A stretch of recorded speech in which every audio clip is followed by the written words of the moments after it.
know the button's over here, isn't it? I think that's the button. It looks like the button. Hey there, friends. Good morning, good afternoon, good evening, whatever time it might be in your part of the world. Greetings, my excellent friend. It is so good to see you. My name is Jeff Fritz, and today is December 21st, 2023, and we're going to write a little bit of code today. How you doing? My goodness. The chat room is a little bit busy here getting things started. Hello, hello. Dr. Cox, good to see you. Lanky Scottish Nerd says, happy Thursday. Take a look. Go ahead. Now we know. And knowing is half the battle. Let's see here. Dr. Cox always forgets the emojis from the GIFs. Oh, yeah. Check out the emojis. That dance emoji is awesome. How you doing there, C# Titan? Hope you're doing well in Australia, watching us there on YouTube. We are broadcasting to both Twitch and YouTube today. Let me see there. Good morning, Napalm. Hello, hello. And Unesco with the hat command. So I streamed a little bit yesterday, and we went through and we got a bit of the startup configuration working with TagApp in Blazor. A little bit confusing, but we got it working. Today we're going to go through and we're going to wire up the admin section, and we're also going to get SignalR working so that we're starting to push and pull data from our waterfall view using Blazor. So we're going to set up SignalR clients that connect to a hub and fetch and listen for and present data appropriately on screen. Hey, Dr. Cox says, what a fitting hat. Just finished the Christmas present for Dr. Cox's girlfriend. She gets a visit to the Harry Potter exhibition in Munich and Hogwarts Legacy. Very cool. Oh, yeah. Enjoy that visit. It toured, the Harry Potter exhibition toured here in Philadelphia some time ago. I forget exactly when. And really neat stuff that they have there. Absolutely. Make sure you check that out. Nitro Evil has to use a third-party API GraphQL. I am so sorry. Ragged Reese, hello. Boops on in here. Hello, hello. Nanoskiska, you haven't seen parts 1 and 2, but looking forward to watching some Blazor action. Haven't had enough of a chance to get into Blazor yet. Oh, yeah. We'll dig in and we'll talk through it. And, of course, those of you watching on Twitch, the AMA tag is turned on. I will pause and answer anything to talk through and make sure that you understand a little better what we're doing. A little bit of peppermint mocha coffee here this morning. All right, let me get the Gunners on.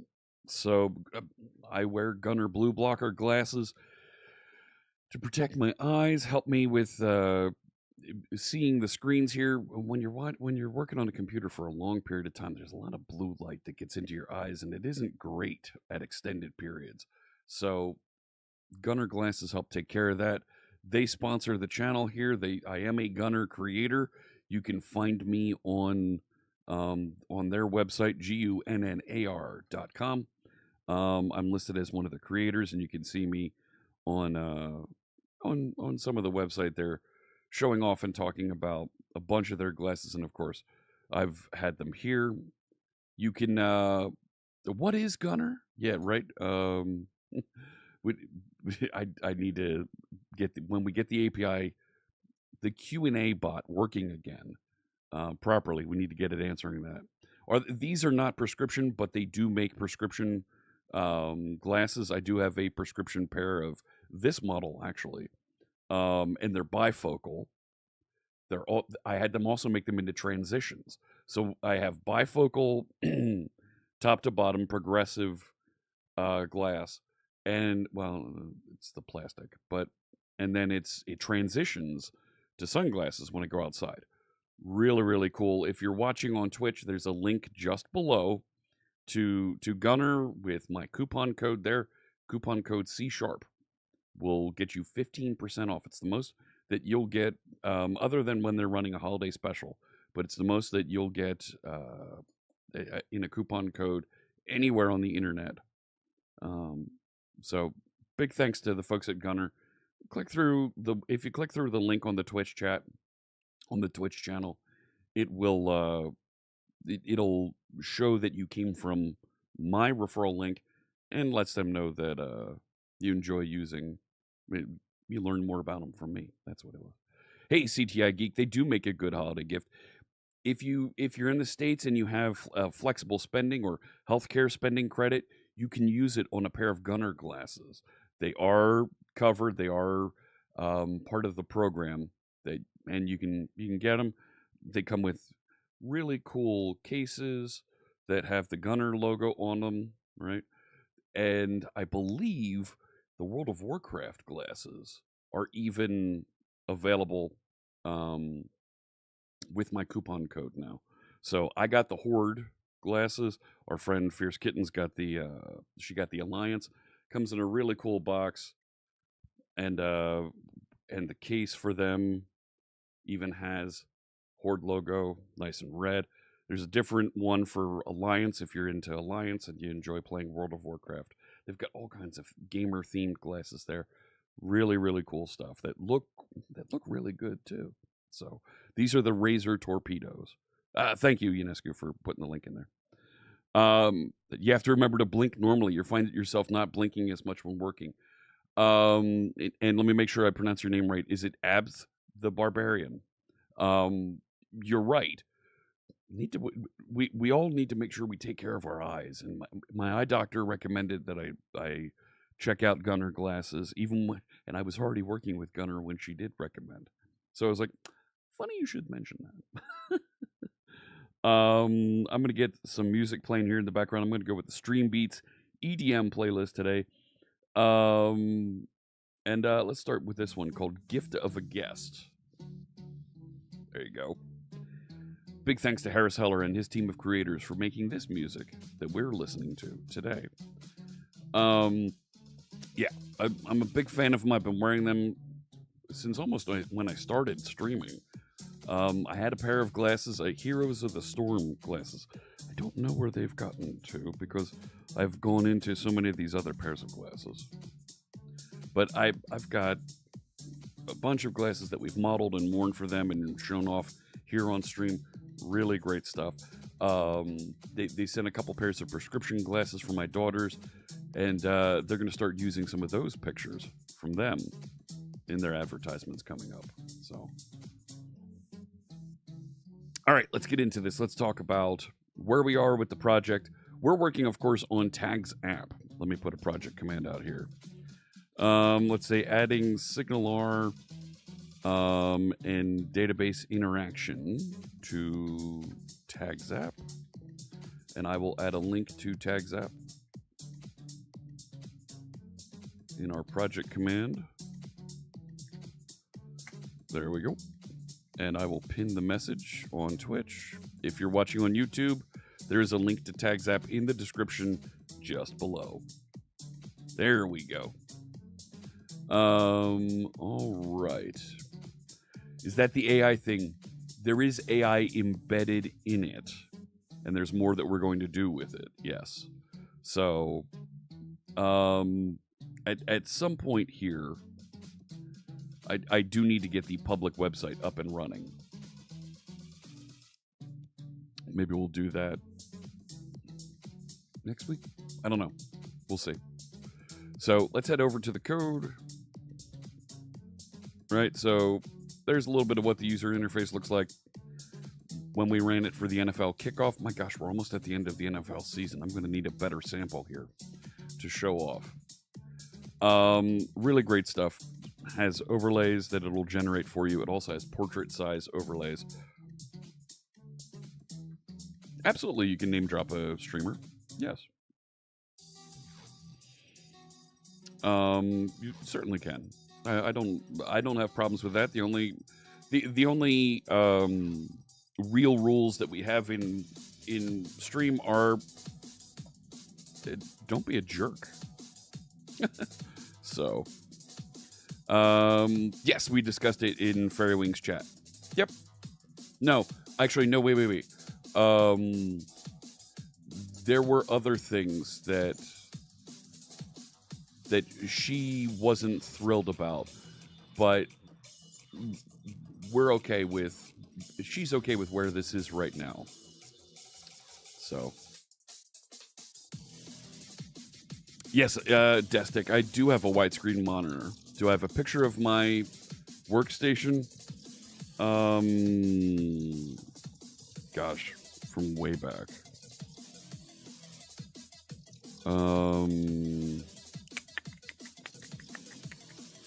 Where do we go here?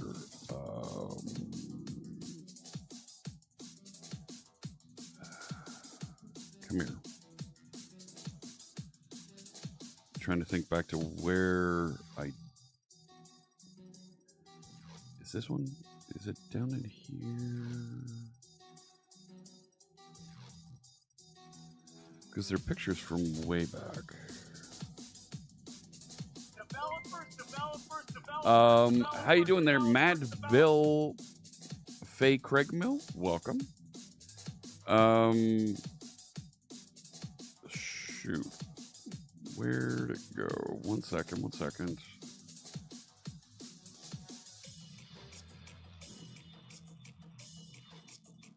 Yeah, there we go.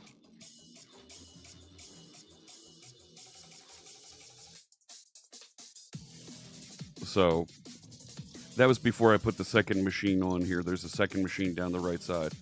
But I was watching some Twitch up top there, and I've got my left screen that's hooked up to the screen that's over here on the left, the computer on the left.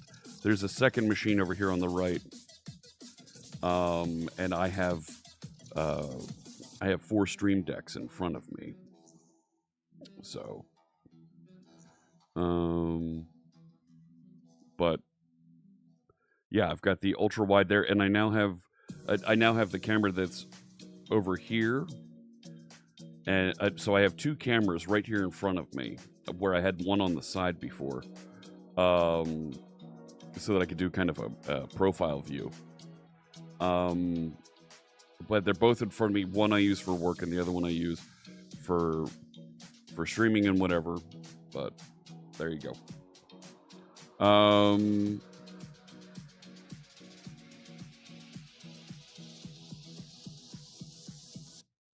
Who's co-workers? You like the blinds? Oh, cool. Is it for streaming? So that's just it. I have 2 machines sitting here. One is for work. One is for production and streaming and video production that I do over here on my right side. This one is my machine. I built it. There is not a bite of Microsoft corporate content on the machine that's producing this content for you. The other one over here, the corporate machine, is corporate enrolled, locked down, in-tuned, and abides by all the Microsoft corporate constraints. This machine actually is playing the Spotify that you're hearing right now. I also use it to monitor YouTube. But I could get away without it. I just use it because it's easier to put all that content on my second vertical screen to the left, and on my wide screen here that I'm looking at, on the right side, just off on this side, is where I have OBS and all my other things, so I can watch and monitor what's going on stream. And the code that I'm showing you is on the 1920 1080 on the left side. When I am working, I take this widescreen, and there is a picture-out-picture configuration where it will split the display. So this is a 43-inch wide display. It will split the display, and I'll have the left side be my production machine and the right side be the work machine. So I've got 2 screens then for 2 screens for what's it called? For work. Oh, very cool, both. Let's see. Cold Hands got selected as a .NET software developer in India. Be joining in 2 weeks. Nice. Congratulations. But my streams got you to pursue the .NET. Oh my gosh, that is fantastic. We got to celebrate that. Why is my left stream deck? Hello. Thank you. Thank you. We got to celebrate Cold Hands getting a new gig there. Awesome stuff. Awesome. All right, so we've been working on TagApp here. Let's let's jump in and pick back up where we left off. When does Copilot stop feeling like cheating? It always does. It always does. So I'm going to reopen TagApp here in Visual Studio. I'm going to open another console. Split the console. There we go. Because down here, I'm going to do my work in Git down here, and I'm going to run the website up top. Now, we are eventually going to have to move our Playwright tests over to the new Blazor install, so that it knows how to test and work with the Blazor components. That's going to take a little bit of work to do. Maybe not. I don't know. We'll see. So let's take a look at what we have at this point. I'll just .NET watch. It'll start up the website and kind of put it into a watching mode. So as we make changes to files, it'll update and redisplay that content in a browser for us. Ragged Reese gets paranoid about potentially using AI. You want something self-hosted. Enterprise is a pretty good model with Copilot. So the Hello World content here we need to clean up. But it is loading my configuration from the database, right? So if I load Data Studio... So I have a database sitting out here running. Yeah, that's still loading. That's fine. And if we take a look in the local container, clip talk. Thank you. So it's in Postgres, schemas, public, tables, and if we look in system configuration, there's some of the data, content provider, and there is application configuration here, and the site name is Fritz's Wonder App. So it did properly load that configuration and put it on screen.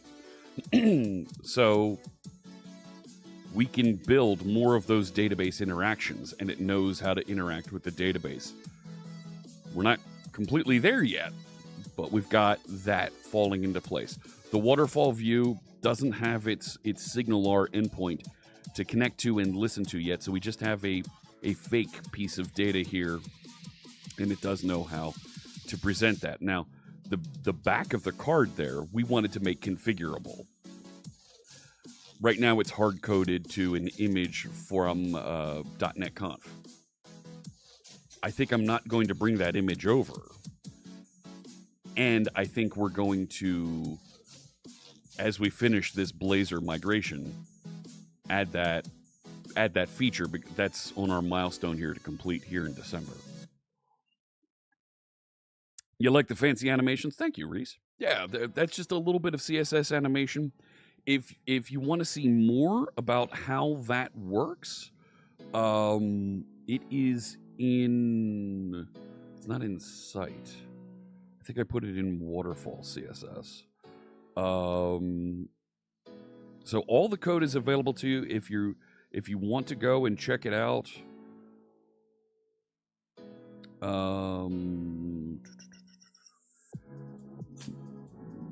Nope, that's not the floating. That's for the header. I'll show you the header in a minute.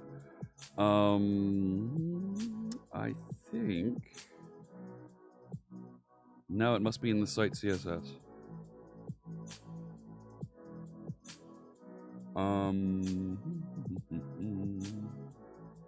Yeah, there it is. So there is here modal front transform rotate Y. So if you look at the modal, right, and there's a flip here as well.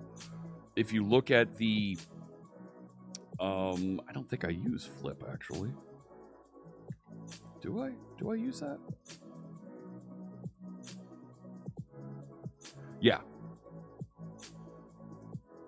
I do. Well, then... Oh, it starts off rotated backwards, and then we add the flip, and it rotates it back around and does the animation. Anyways. Yeah, and there's some transform configuration up there. Where was I? So you can, of course, download and check out the CSS. It's all available out there. Let me see here. A couple questions and comments coming in here on Twitch. Good morning, AV Jera. Hello, hello. Welcome. John asks, how you doing, John? Good to see you. How do I stand up the database? So the database for this is a Postgres. It's a Postgres container that I have out there, and that's something that we're gonna do something about in a little bit when we get this loaded into Aspire. So there it is right there. It's just a Docker container sitting out there. It should, after you choose the database, it should scaffold the database for you. So you should be able to just stand up a new container when the configuration wizard starts up, drop into it the connection string to that database, and it should it should scaffold the database for you. That said, I could make the basic configuration a little bit simpler and break out the fields for the connection string so that the average person can just drop in, here's what they are. But I guess the average person's gonna that isn't a developer and doesn't know connection strings is probably gonna do SQLite running locally. We'll get there when we get there. Let me see. Acme Games. You'd assume AI would have some sort of token API key identification to avoid secret ingest as learning fodder. So when you think about GitHub Copilot, if you publish your code on GitHub and make it public, it's public. Like, you're not saying it, but not only is GitHub Copilot ingesting public code, but so is Google and Bing and all the other search engines, because you made it public. So,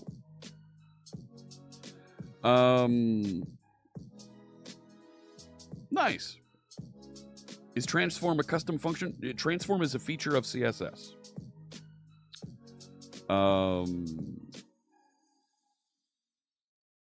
Let me see. Probably even more. Let's see. Brainy, what does the Postgres container have for dependencies? It doesn't. Brainy, it doesn't. Postgres doesn't have any dependencies. It runs on... Yes, I know.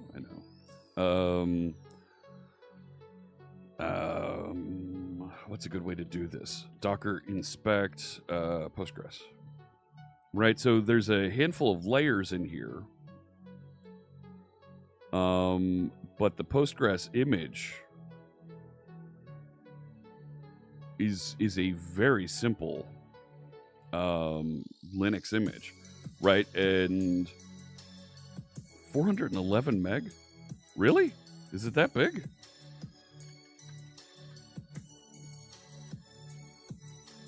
There's Postgres. Yeah, 412 meg. That's a honkin' image. Not gonna lie. All right. So we're gonna eventually put TagApp into dev containers so that folks can start and run and tinker with this and hopefully learn about TagApp in the future. That's coming. You should learn how to use Docker. Docker is, so Bitwise, Docker, there's maybe 3 or 4 commands that you need to learn. And even then, you can do most of it from that Docker desktop user interface that I brought up. Right? Go get some images to go get them from the Docker hub, right? That's looking at my collection. But right there, Postgres, and shows you all the information about it. Pull to run it, to bring a copy down locally, click run, and it'll start up, and you'll have a little Postgres database sitting in a container that, yes, it's taking up however much disk space you've allocated, but you can shut it off, right? And you can make it go away just like that. Boom, gone. It's shut down. It's not taking up memory space. And bring it back up right there. So, nice. Easy to do. No, we're not doing Aspire yet, Cold Hands. We're going to do Aspire after we finish migrating to Blazor. Then we're going to drop in we're going to Aspireify the application. We're going to end up writing a whole bunch of great content about Aspireifying applications. I even bought the domain name live on stream on Tuesday, aspireify.net. Hey there, Mythin. Hello. What is the base image like? Oh, I don't know who the base image is. Right, you can dig through it, but based on how large that is and what the types of things that Postgres requires, I would assume it's not Alpine. So, you use Portainer as Docker. I'm not familiar with Portainer. Docker Desktop is built by the folks at Docker. There is a licensing requirement if you use it for business use, and that's one of the reasons why folks started moving away from it, because, oh, you can't license me. I'm not going to abide by your license. I'm going to go use somebody else's container management stuff. Whatever. The folks who make Docker need to make a living too. And if they're going to charge a couple bucks to allow you to use their tool, fine with me. We've all got to make a living. We can't all get everything for free, otherwise no one's going to write software. I'm not going to go back into my rant about, but open source software is extremely privileged.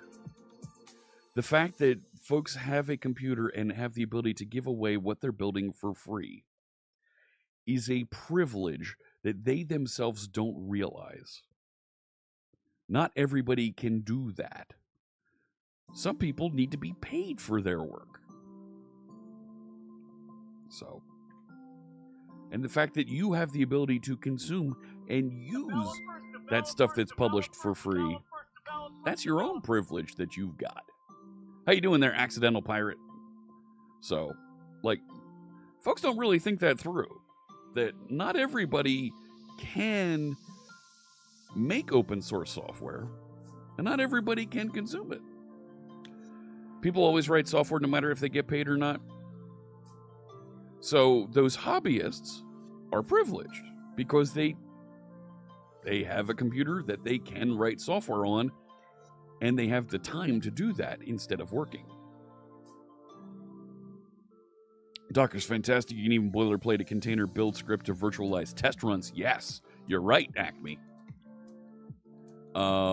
This is a great comment from Acme. Let me put this up on screen so those of you can see this. You can boilerplate a container build script to virtualize test runs so you don't have to manage dependencies. So you end up with a clean environment for every run. Absolutely. And we do a bit of that in our GitHub actions for TagApp. So, Digital Drummer J says the issue with Docker Desktop was that it was free and then it wasn't. And in a corporate environment, now I have to go ask for money to get that. Okay. Hey, Lemon Sauce. Hello. All right, so I'm going to close the Docker Desktop window there. So the next piece we have to build is a little bit of the database integration, right? So that we can query and get the content from the database presenting on screen, and we need to, and the way that we did that in the previous version of the website that was built with Razor Pages was through a SignalR hub called Message Hub. Message Hub would take in a messaging service and would allow... I really need some organization here. You know what I'm saying? Would allow you to get existing content. And it would reach into the messaging service and say, go get the approved content that we're allowed to see, convert it into a content model, and return that. So that's what we're going to wire up. And of course, that's if moderation is turned on the website. Otherwise, we're going to go get all existing content and return it. Could I set up a Docker container to run Windows desktop apps and hook that up to GitLab CI? There are Windows-based containers. They're typically a lot larger than Linux-based containers. Can you set it up to run Windows desktop apps?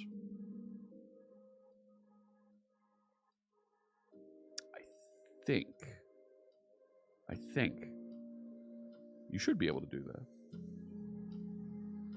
Haven't tried it. But I think you can do that.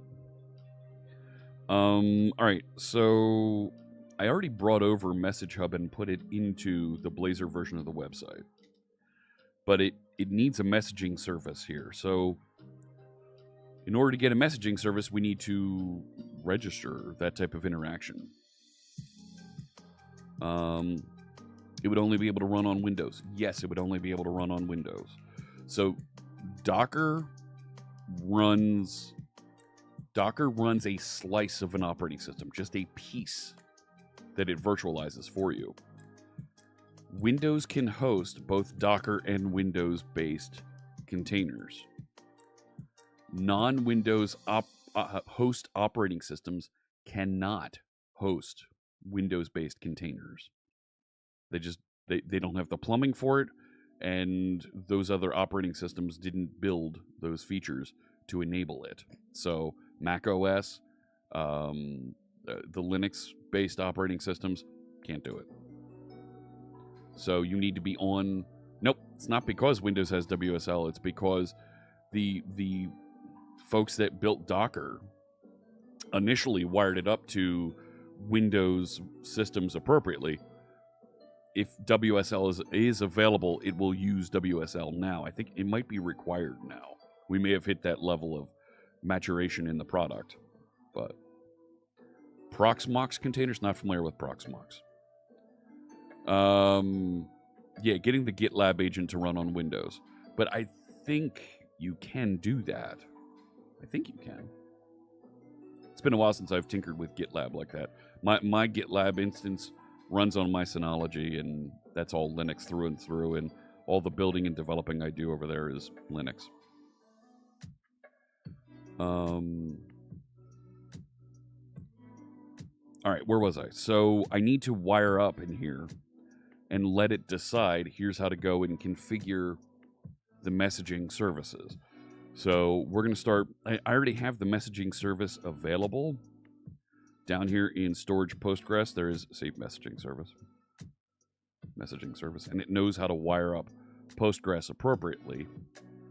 So because I've done that abstraction, I should be able to connect it automatically. So the way that was done previously, so I should be able to just migrate and move over a little bit of code here.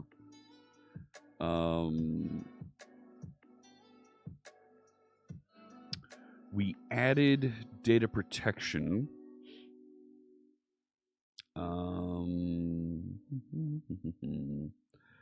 So all of this is configuring security.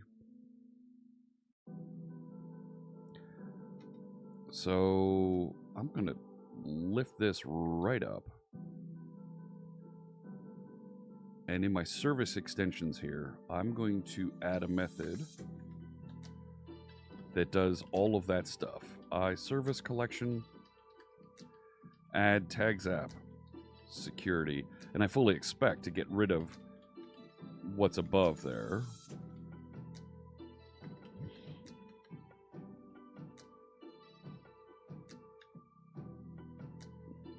Okay. And at the end of here, I need to return services.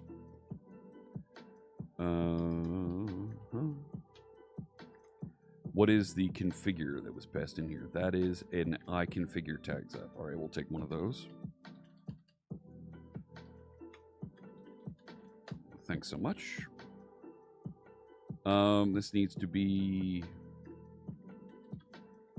an async task. All right, where else are we going here? We'll get rid of you. Get rid of you as well. Doesn't know how to set application name. Give me a using statement. Thanks so much. Doesn't know what these things are yet. We'll come back to that.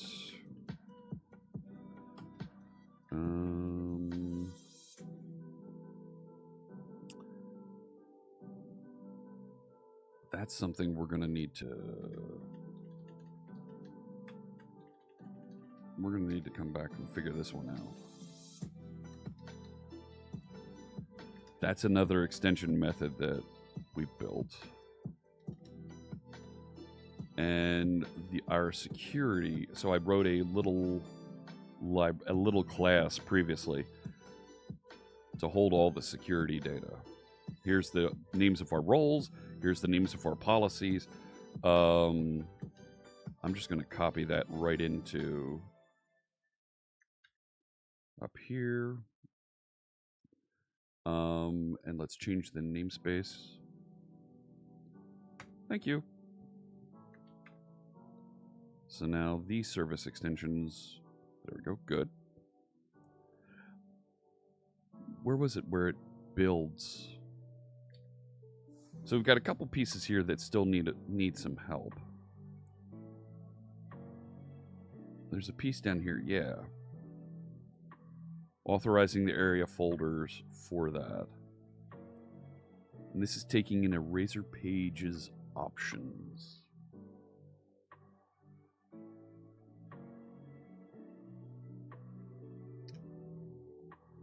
I could... It would be nice to bring this in. Yeah, we need to configure forwarded headers. This is kind of important for container support. Yeah. Right, and that I had...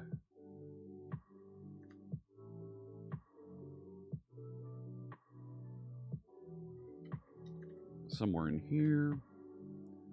But this, I feel like... these authorize bits are going to change significantly because of the policies in Blazor.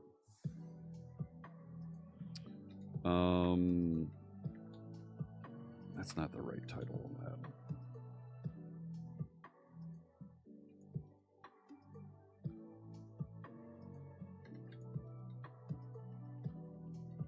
I'm just going to copy that in so that I remember this.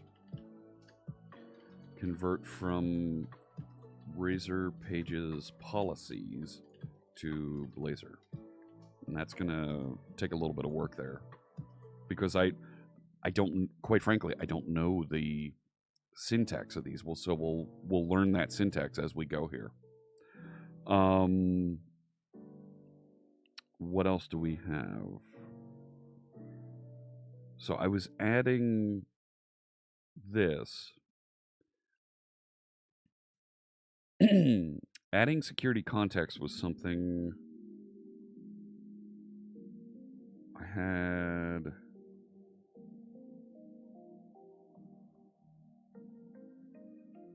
I don't think I wired that up yet.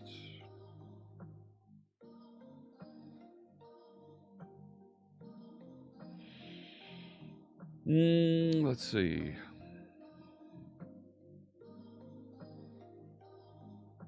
There it is. Where it decides what to do with this.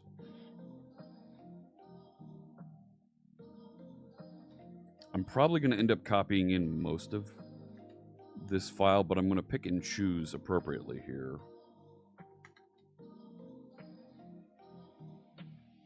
No. There it goes. All right. It still doesn't know what security context is, and it doesn't know use NPG SQL. I was hoping to keep Postgres stuff in a Postgres specific. Are we going to keep developing the Blazor Pages front end? No. No, it's going to go away.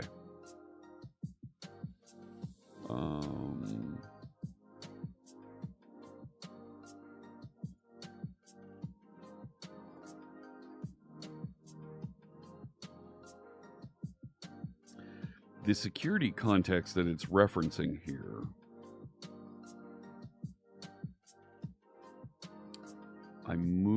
didn't I move that into its own? I did. I moved it into its own security library. So add a project reference. In which case, I should move this security bit here. Let's move that. Right?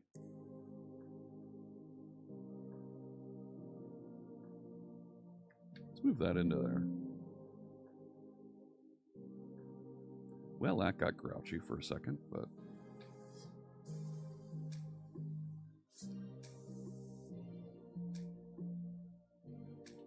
Then this is going to be weird. TagApp security.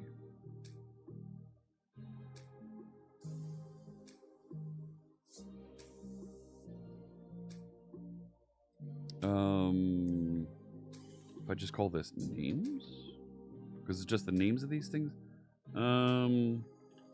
Roles and policies.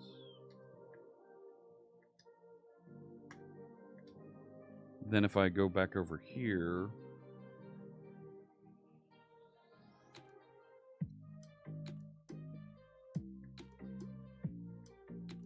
right, I can change these to TagApp security.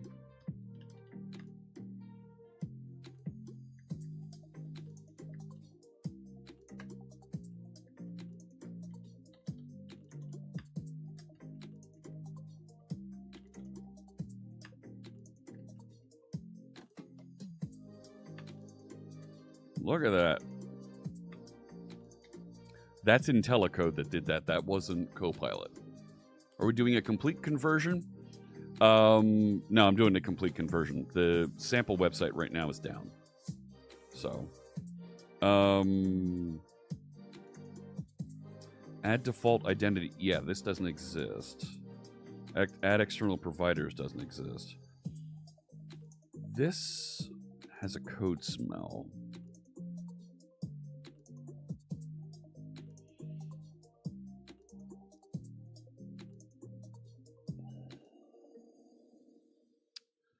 Like I want to put this out in its own library. Use in-memory database. You should know how to do that. What? DB context options builder does not contain use in-memory database.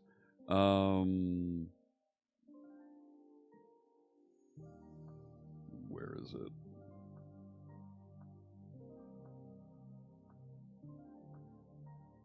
Why don't I see it?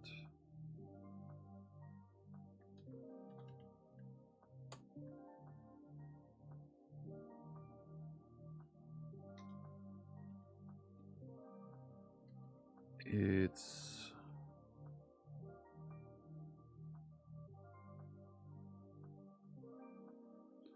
I could have sworn it's in one of them.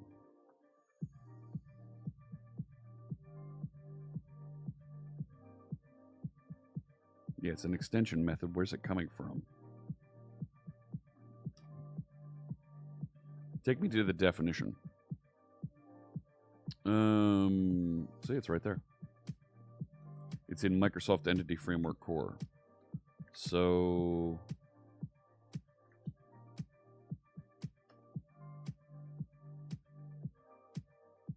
Microsoft Entity Framework Core.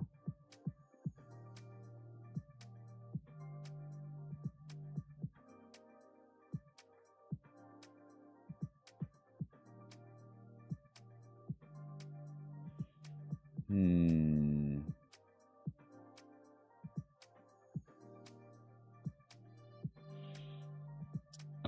Why didn't that? No.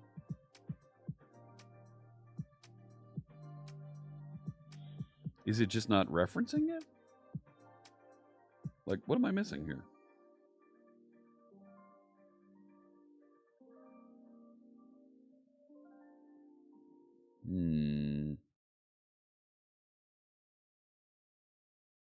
Let's bring over the tools and SQLite for that matter.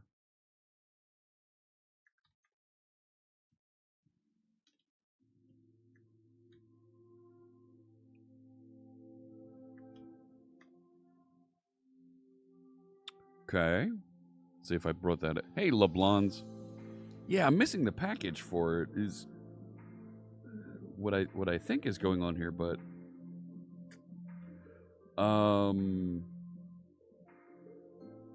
yep, that got SQLite working. No, doesn't want the in-memory database. So this is changing to add identity core.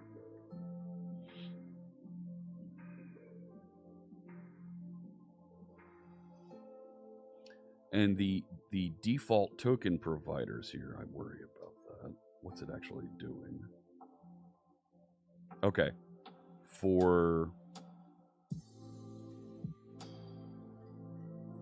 Okay. And then the email sender. So I'm going to end up smashing together these two because the identity stuff changes. Add external providers is mine that I didn't bring over. But this one is bothering me as well as this one. We should have a nice stack of errors here.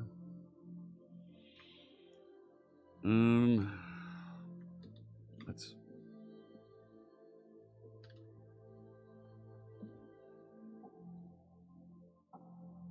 Did I move things too fast and it didn't rebuild properly? Yeah, so that doesn't exist. That's because the identity stuff changed. That's my method, but these two are coming in from a package.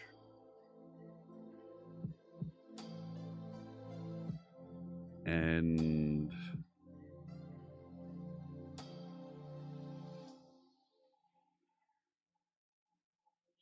I don't have a reference to the Postgres. So use NPG SQL properly isn't lighting up in there. I want to move that out.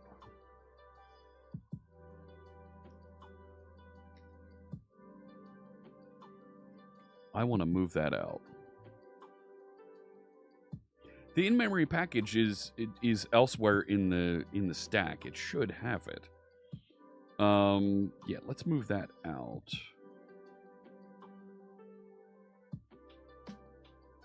Did I add Postgres services? Yeah. But this is Postgres for security.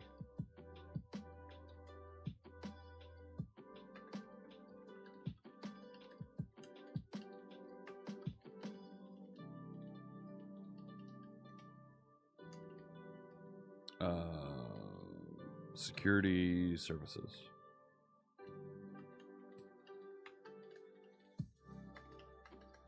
I don't know if that's right. We're just going to add it.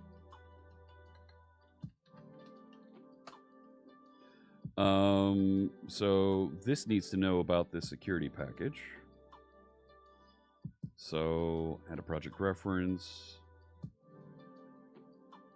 It's nice having cross-cutting services in one place, database services in another. And I should probably group these a little bit better. We're getting there. Connection settings. Yeah, we should pass that in. Because they're right here. That's a connection settings object. That's something that we developed. There it is. So up here, I should be able to say, oh, come on.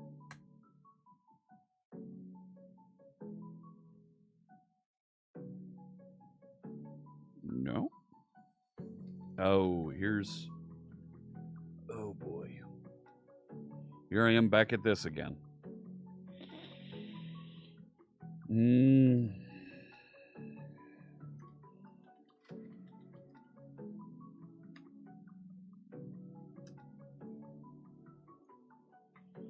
Well, actually,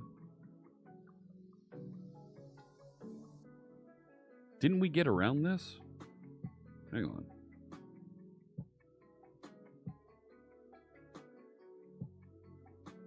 We did.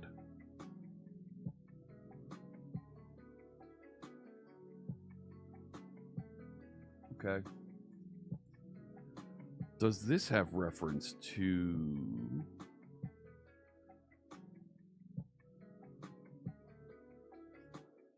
And...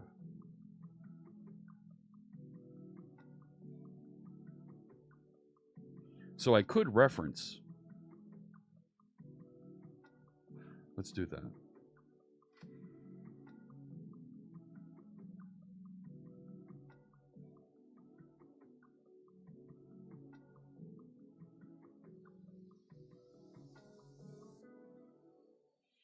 Okay.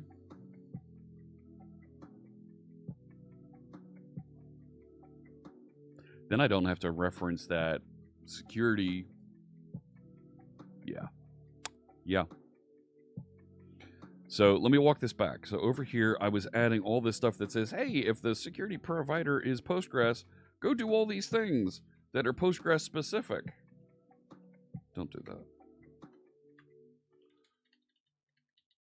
Add.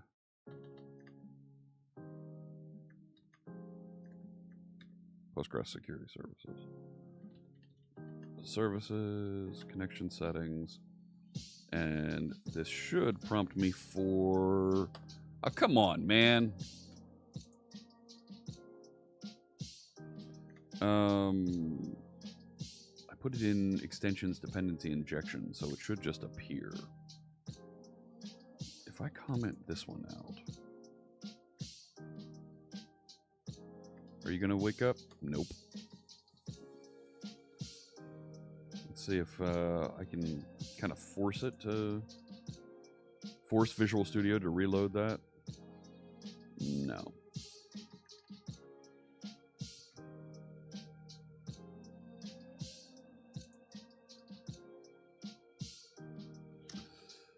Okay. Did we just not add that package, that project reference? No, we didn't add it yet. Okay, that might be part of this. Fine. Storage, Postgres. Now it works. Right?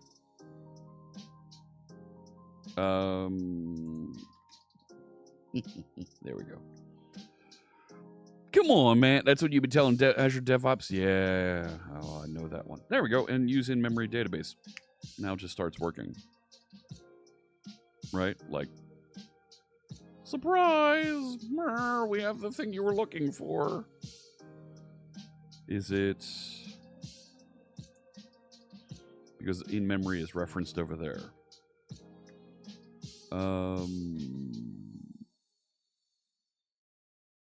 Where's it referenced in this project?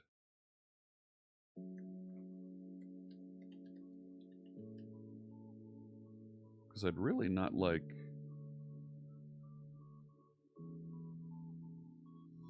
It's commented out in there.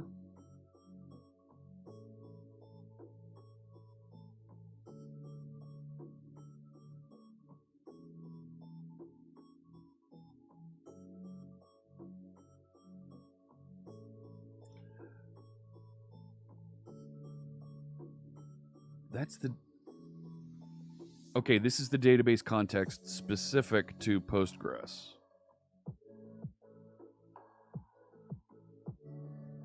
Yes, an in-memory database is volatile, and I have it available so that when we're running tests, we can have it seeded and loaded up with data appropriately. So, but I don't think.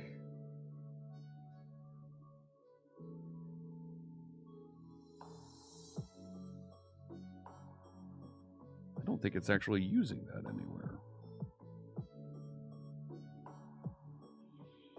Yeah.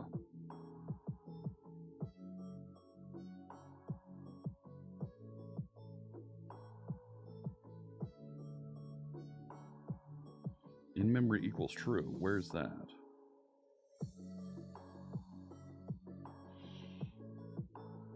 This isn't. This shouldn't be used anymore.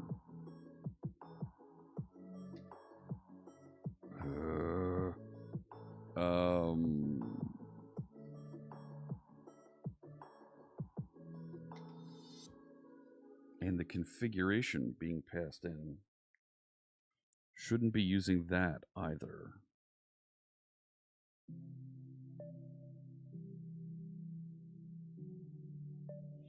Yeah, this is all being configured outside.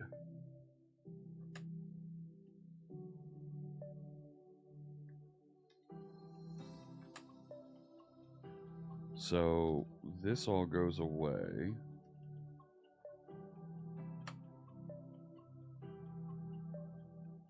And then this is never used.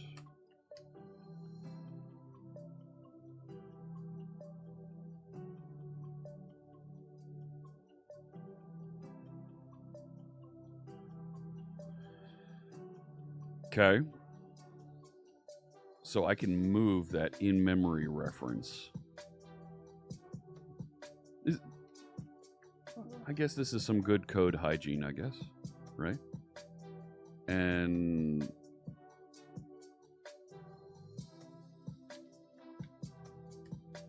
put that directly in there.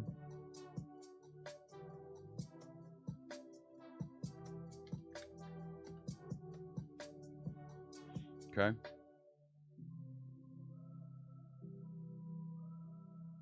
You're starting to suspect your ex was secretly an in-memory database. So I'm going for speed first, then once the tests are good. The tests, running tests should be all in memory, should be very volatile. It's only, we're forcing this configuration. Does it do this thing? Yes, no. Go behave appropriately somewhere else. Or inappropriately, depending on what the case may be, right? I mean, but when we're actually live, we're not using the in-memory database. It's strictly a test configuration. Had a meeting this morning about B2C configuration. Intra ID at some point, and everyone looked like question marks. Yeah. Hey, hello. Hello, hello. Chris Jones. Chris Jones just resubscribed for 58 months. 58 months. Thank you so much. And I'll make another donation to the American Cancer Society. Ho, ho, ho. Merry Codemas. Yes. Great to see you. Thanks for tuning in. So, cleaning that up a little bit meant that my service extensions. So, this completely changes. We'll come back to that. This gets a little bit better. So does this. Okay.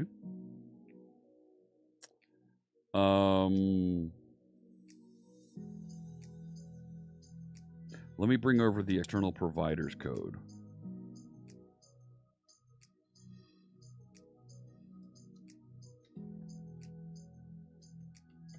So, and I'm even going to use a region for that.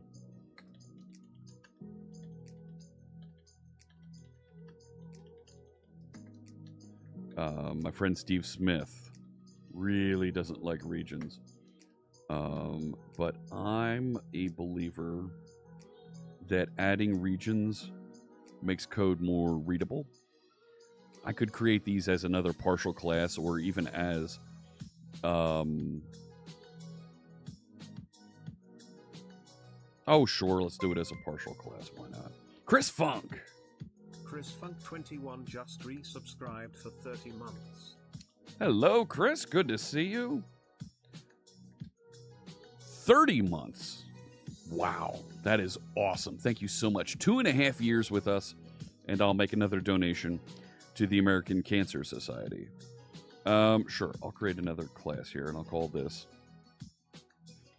Service External Auth Providers.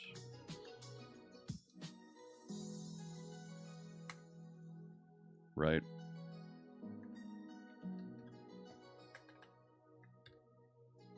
And now they're in one place. And because it's a static class, these are all extension methods, doesn't really matter.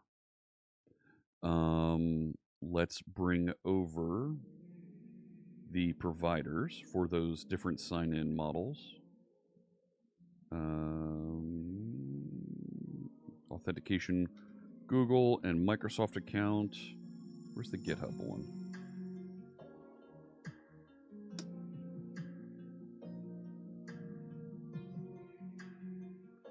Where is it?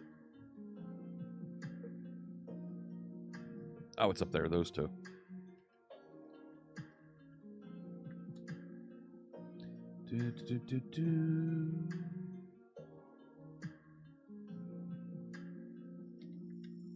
All right. And all the OAuth providers, we need to get YouTube chat configuration. Yep. Claim types, you know what a claim type is. Boom, done.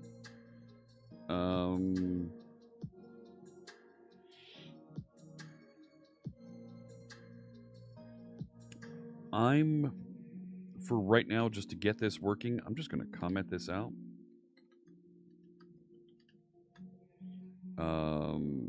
Add a YouTube chat configuration.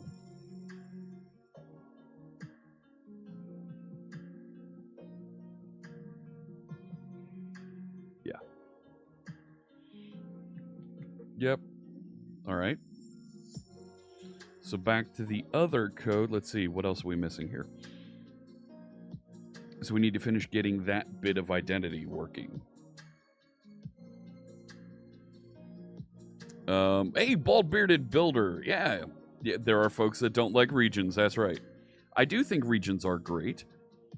It says something about the complexity of a class or a method when you do start to use regions. And you need to break things up and make it simpler, more readable. So I'm okay with adding those extension methods for the external providers. Just move them into another file because, quite frankly, these are probably not going to change. If anything, we'll add more provider capabilities in here as more of those become available. I mean, heck. Right, let's push this out. Extract method. Add YouTube chat configure.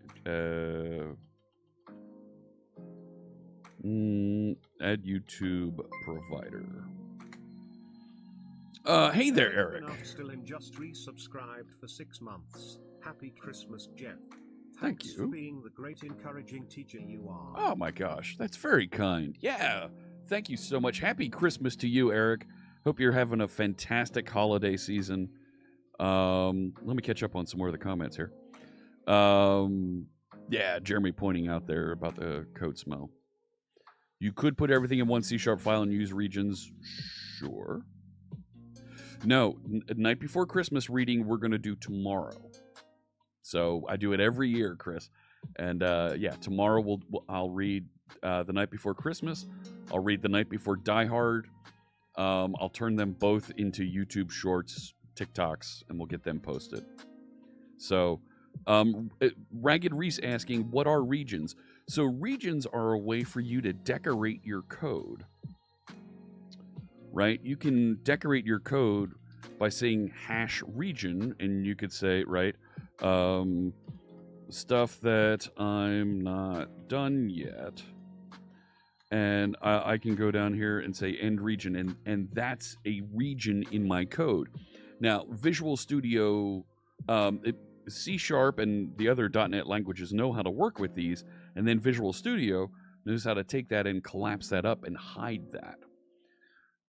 The argument, the discussion is, if you want to use a region to hide a block of code because there's too much there and it gets complex and you want to be able to ignore it at some point, then it probably belongs somewhere else, because it's not part of what you're actually doing when you're in and working and navigating around inside this file.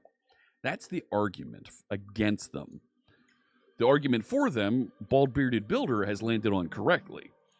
Well, if there may be times when you have a business class that has a lot of features in it, and it makes sense to add regions to help organize that a little bit.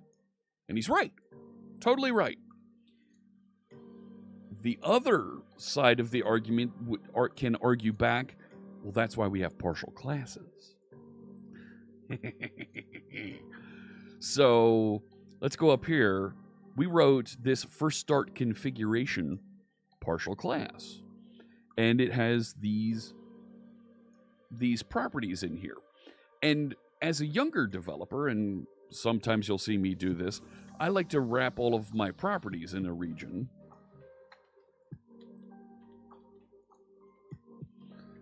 So that I can just collapse it and say that's where the properties are. And I've got just my couple things here. And gosh, this class down here at the bottom, right, I could wrap in a region as well, right? Sure. And then collapse that up. Like, I could do that. The argument is then, well, why don't you do this then?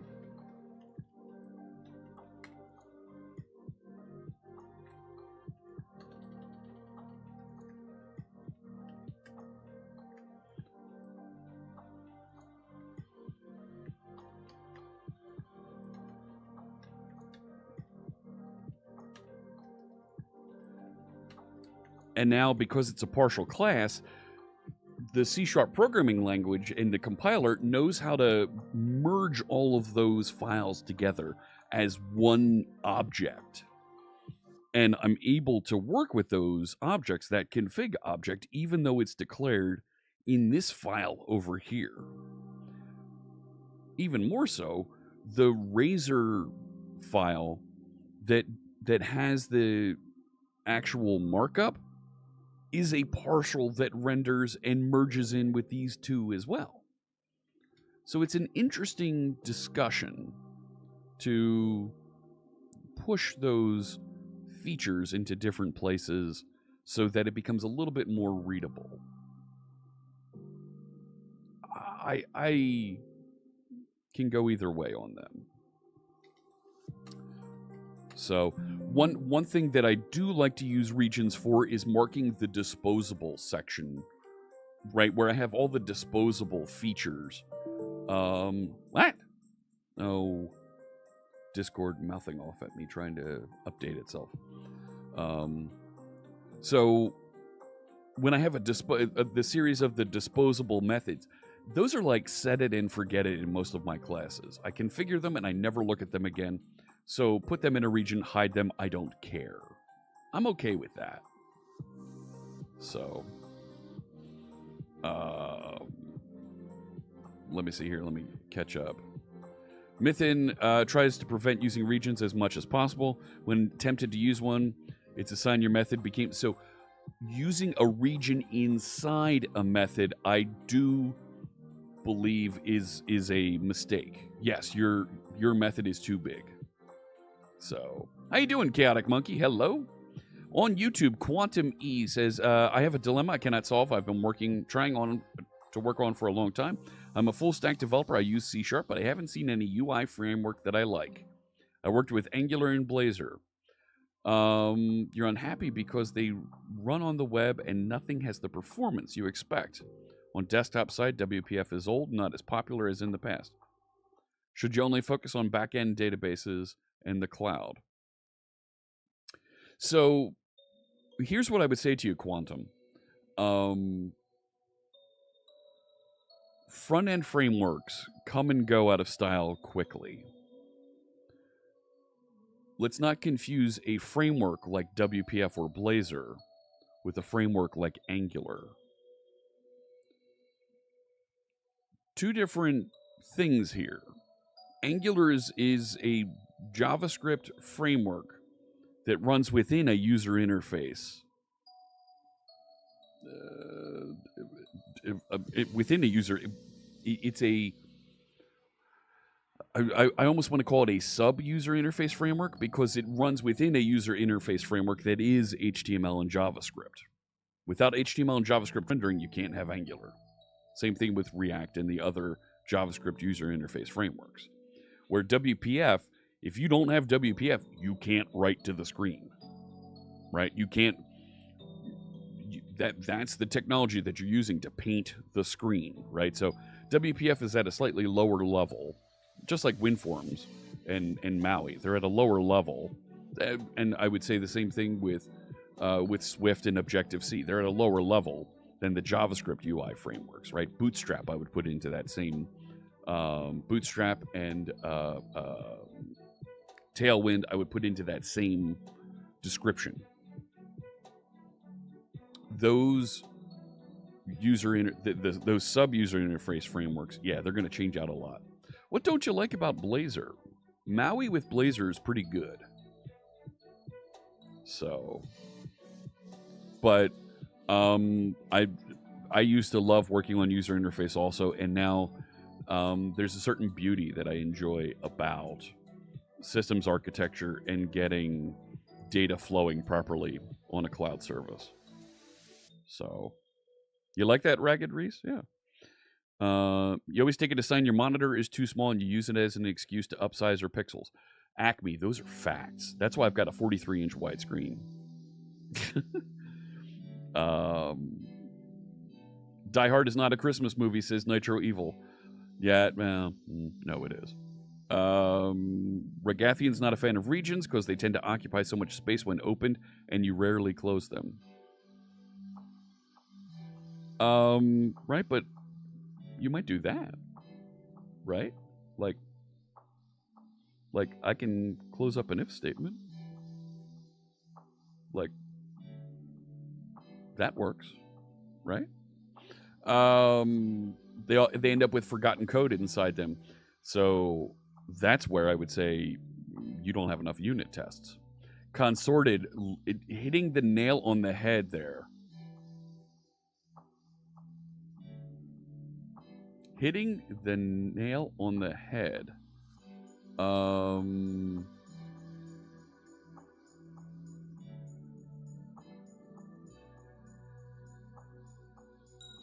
Single responsibility principle. If you need regions, you're doing too much in your method, your class. This is a little bit of object-oriented fundamentals, yes. So, Bald-bearded builder didn't use regions for hiding code, used it for organization. Yes, and that's where I think partial classes helps as well.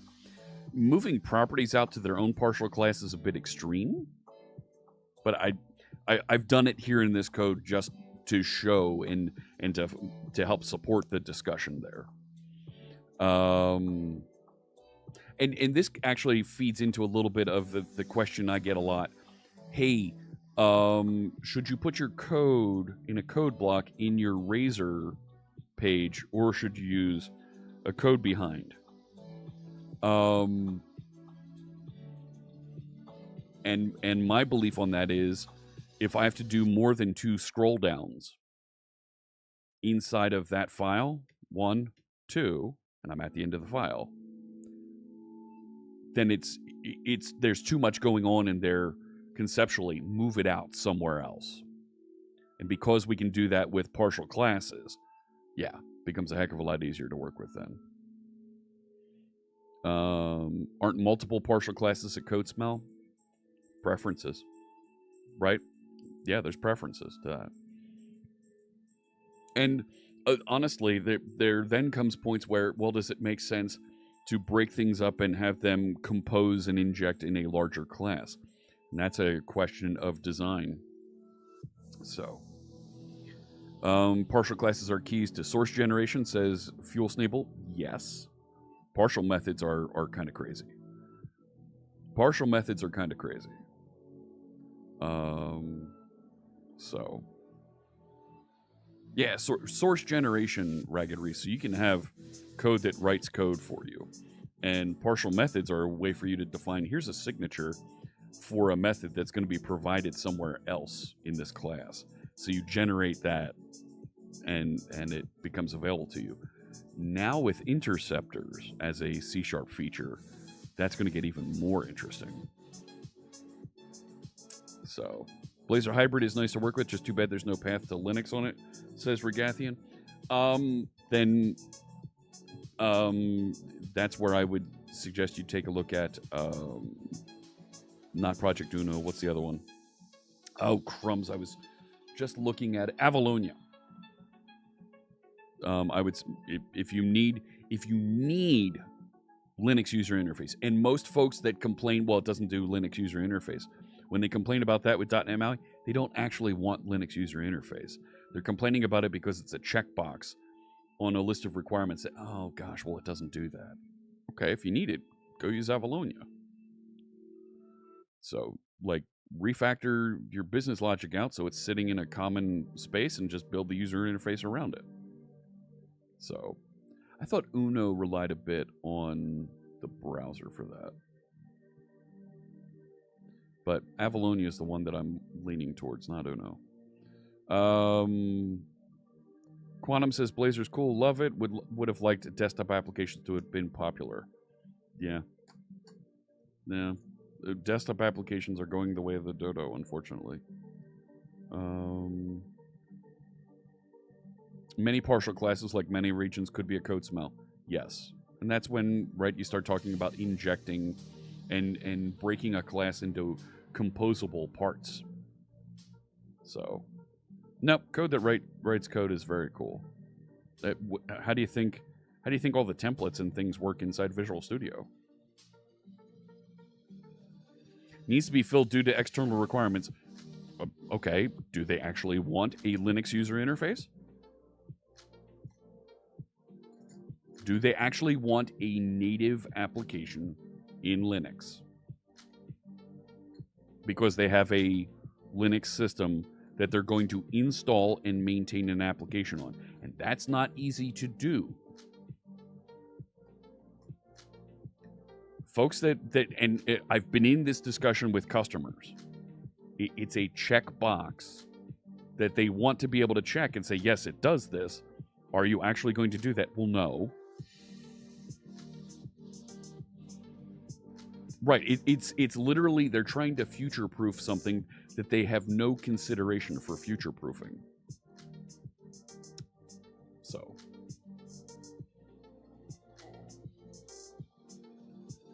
Solid design principles are design principles. I wouldn't call them architect principles, but they're software design principles. And even then, they're not rules. They're a set of guidelines.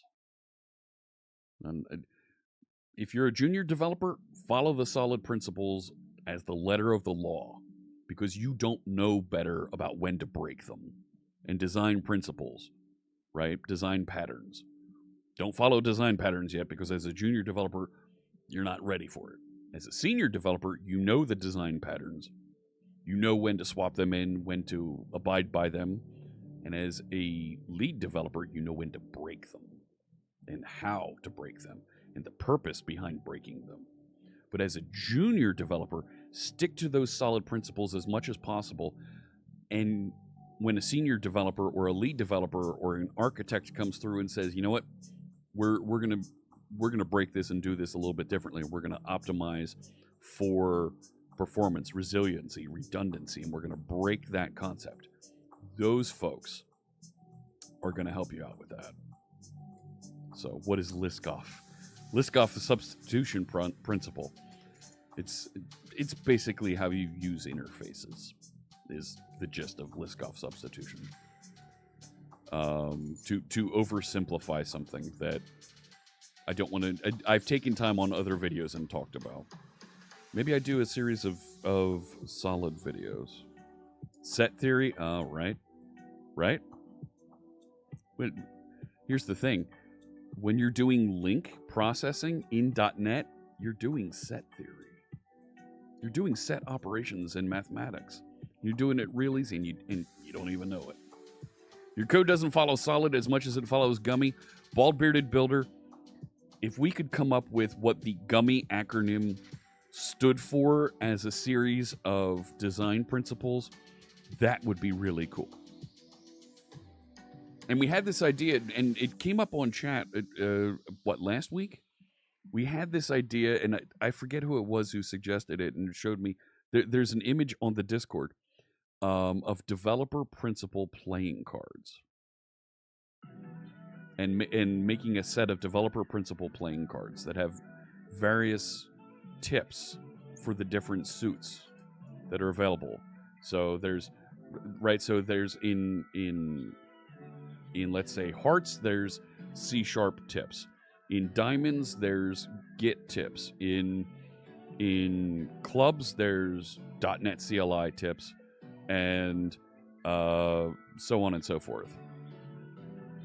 So SQL is technically set theory. Yeah. I agree, C17. Yeah. McNets. McNets just resubscribed for 6 months. Is all Blazor? Is it all Blazor? No. We've been sidetracked here. Squirrel. And we're talking about some design discussion here. Do the developer playing cards start at 0? Oh no, they start at ace. Miki on Twitch says, recently I discovered how little I actually use in Visual Studio tool-wise. Right? There is a ton in Visual Studio. It's an integrated development environment. And along those lines, that's why folks like using VS Code, because they don't install all those things because they don't use them. So they install just the bare minimum pieces they need. Is there a tool in Visual Studio that I think is highly underrated? The performance testing tools are very underrated. The debugger. Let's talk about the Visual Studio debugger. It is easily the world's best debugger. The ability for you to set breakpoints, conditional breakpoints, to get local stack reporting, watch windows, to say run backwards in my code. Run up to this point in my code. And it does it without crashing your entire system. Not crashing your application, not crashing Visual Studio, but taking down the entire operating system and forcing you to reboot. Threading views, good point, Consorted, right? Being able to see across threads and be able to, the immediate window, right? Folks who don't use Visual Studio don't know what the immediate window is. Are you kidding me? The immediate window is how I, as a junior developer, learned how to work and debug and test code. I don't write console log or console write line all over the place. I do a little bit because it is easy to go through and report things and see what's going on. I write tests and I debug those tests so I don't have to debug and inspect ever again. Debugging from system crash, from dumps, taken, right? That sounds weird. I can debug my dumps. That sounds totally weird. Somewhere there's a plumber, there's a sanitation worker going, yeah, I debug your dumps too. Seriously, the debugger in Visual Studio I could do years of video on how awesome the debugger is. And folks, you've never used the immediate window? You've never used the immediate window. Hang on. Seriously, the immediate window in Visual Studio is so good. I'm just going to put a breakpoint. I don't care where in here, right? And I'm just going to debug start the Razor Pages one, right? And I'm not even going to step into it because the immediate window is awesome, right? So it's starting up and it's going to hit my breakpoint. It's going to hit my breakpoint. You're going to hit my breakpoint. There it is. So the immediate window, or you can also get into it with, right, Control-Alt-I. You were there for a while, Karnak. Did you crash or something? But inside here, I can step into the various things that I have. So I can just say configure. Show me what the configure object is. And it shows me a little bit of what's going on inside there. And then I can execute methods inside of it. Right? Like, all right, well, right, I don't even know what some of the values are on this thing. But I think we pulled, is application configuration sitting here somewhere? App config. So, right, I can say app config and it'll show me here's all the properties of it. And then I can start interacting with that directly, right? So I could say app config dot and I can step into all of these things, right? So if I could say site name split and I can actually inspect and do some work as the application is paused right there to inspect and see what else is going on. But, right, some things like maybe my app config up there, I want to actually know what's going on that. I can click into here and say, add a watch for that, and it puts it in my watches window. Well, maybe I don't want it down there. Hey, Checkmatey. Checkmatey just resubscribed for 12 months. I can also say, we'll add that as a quick watch. And it puts it into this quick watch window here that I can now inspect and really dive into the entire object model and see what's going on. I can even look at the static content. I can even look at things that are hidden and not accessible to me, right? And when I mouse over things, it shows me a little indicator. Well, here's what that thing is, and I get that same capability. So pin that and move that, place that wherever I want here in Visual Studio so I can see what's going on and be able to interact with that. And you know what? Maybe there's a feature in here that I do want to know more about. I want to keep my eyes on, like the site name, so I can pin that feature and that property appears there all the time underneath of it. So maybe we want to add the site name, and let's add something else in there so that we can keep an eye on that. Let's keep an eye on the waterfall header markdown. So now that's pinned there and available for me as I work inside the debugger. It is awesome, the amount of things that you can do in here, and the people that are working in VI and saying, I don't need all of those things. You aren't a professional developer. That stuff melts your brain. I don't care. This makes me a faster, more efficient developer, and I can look at my performance easily and quickly. So, yeah, the Visual Studio debugger is phenomenal. You wish you knew more about conditional debuggers? Oh, check it out. Hang on. Conditional debugger. So I put a breakpoint right there to say, hey, stop here. Check this out. Right-click on the breakpoint. Condition. And you can tell it, well, stop when this expression is true, right? Or when this value changes, right? Or if we hit this n number of times, right? I forget what filter does, right? Go and try these things out and stop when we hit that filter condition. So many cool things. that you can do with that. And it's all built into Visual Studio.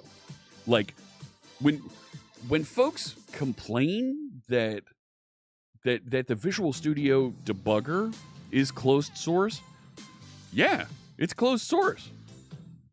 Microsoft has put 30 years of development into this thing, and it is a gem. It is amazing. You should pay them for it. It's really great. So, trace points in Visual Studio. Oh yeah. Oh yeah. So, oh yeah. Go debug my dumps. And yeah, there's a sanitation guy here in the Philly area. So C# Interactive gets a bunch of use. Yeah. The C# Interactive window is just a window here. It's not really in context of the application, right? But we can do things like here, right? Fritz test value split, and we can tinker and learn a little bit about the string split options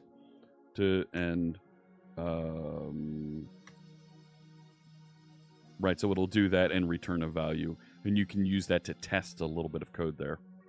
So immediate is good for setting values of more complex types also. Yes. So while I was in there and I was tinkering with the object, I could set values on that if I wanted to as well, not just get values. So, hey, Wise Otter, you immediately like this window. Nice. Rewinding the debugger is yep. If you disable breakpoints, is there a way to enable them all again? I believe so.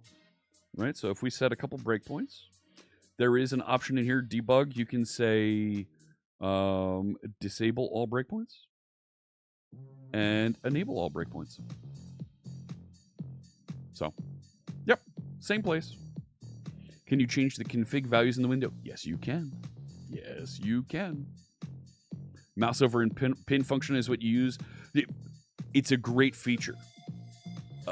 Similar presentation at a local college about 2 months ago. Yeah. Folks' jaws drop when they see this because they think Visual Studio is just a text editor, and it's not. So,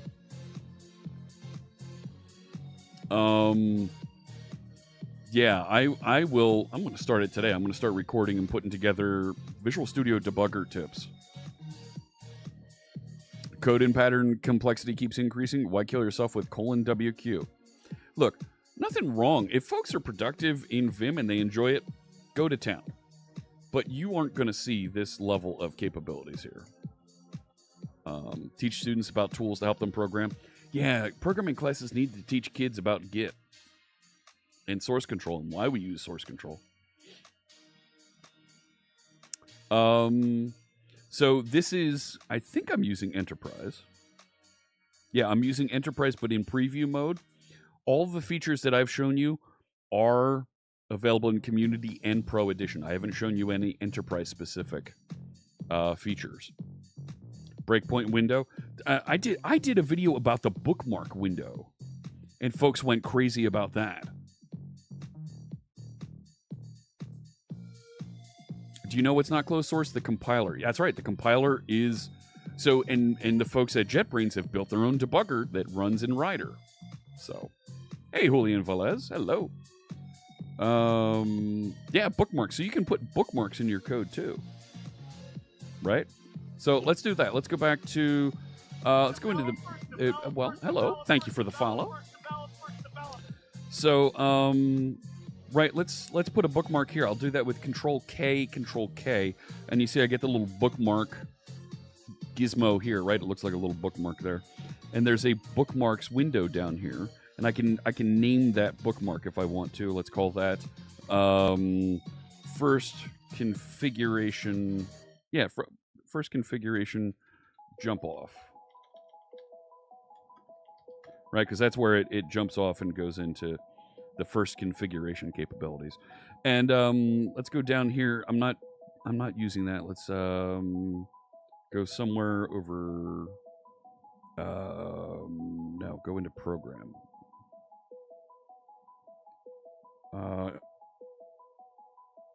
Right right. So I'll create a bookmark here, and I'll call that bookmark, right? Initialize app configuration. So now I can jump between my bookmarks with Control-K, Control-N. And it'll jump between them everywhere inside my application, right? So maybe I'm over here inside my waterfall and create a bookmark there and go over into the client app, right? Waterfall, razor, and right, let's create a bookmark here. And now I'm Control-K, Control-N, and jumping through all of them, right? Let's pin that to the side, right? And now I've got my list of the bookmarks there, and I can just jump through them as need be, right? And right, I can dock more there on the side. The tabs is actually a gutter on the side here. Hey there, Walter. Walter just resubscribed for 46 months. So I could put that over there. So let's put Solution Explorer, and let's put this at the bottom of the Solution Explorer. So now I have my GitHub Copilot chat up here, and I can always see my bookmarks down there. And I've got this freedom to move around panels, however I see fit to work with that. So, you hope AI and AI voice don't get integrated into debugging tools.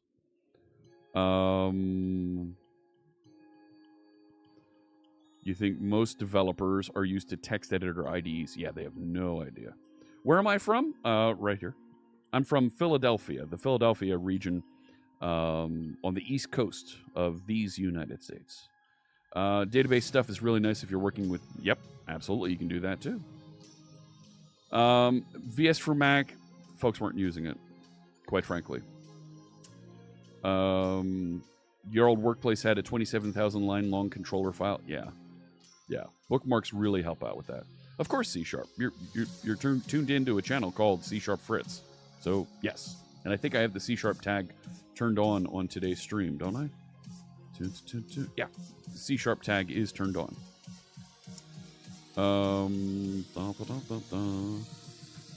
46 months. Walter, my goodness. Thank you so much. So, this has been a good...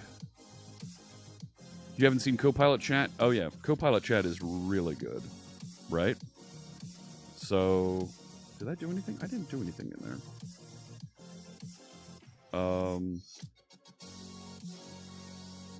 Right? So, clear Copilot Chat. Clear this.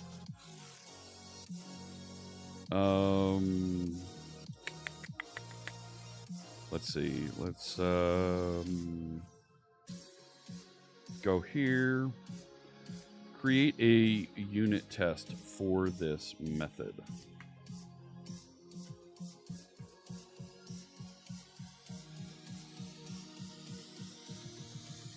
There you go.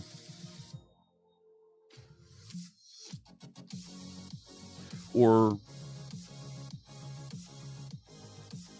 right, and there's action buttons, hot action buttons that I can do here.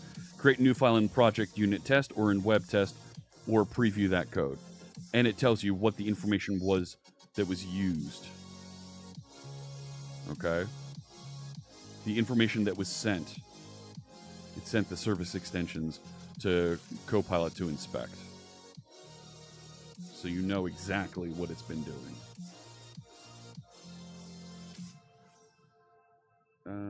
You're fine. So, like, the capabilities in here are really good.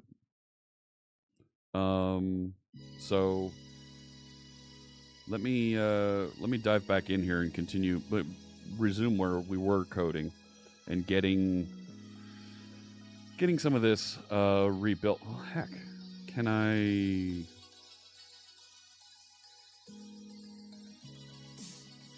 all the external providers, I think they're working. It's this bit in here. So I'm going to rerun .NET Watch and get it to hang. So, but yes, there are more Copilot features coming. iService Collection doesn't contain iDefault identity, right? Because that moved.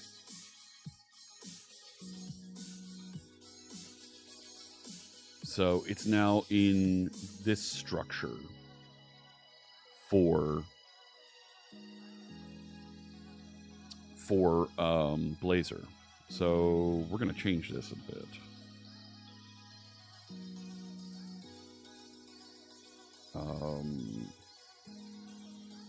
So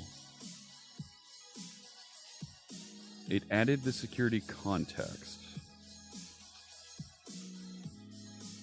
right, which decided to add the database context. I'm also using I'm using the back mouse button to walk back to my previous locations.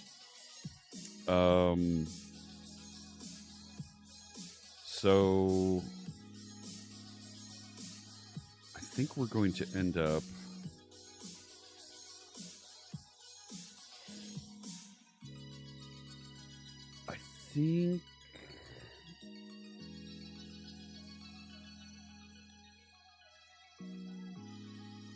I don't need to add that, but this I do need to add. I'll bring that down.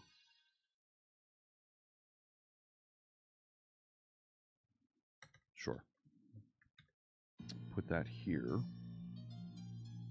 So now it's configuring identity. Okay. This is... I'll put that right after adding the security context. And now it was doing add identity core. I called it add default identity. Let's move data protection down.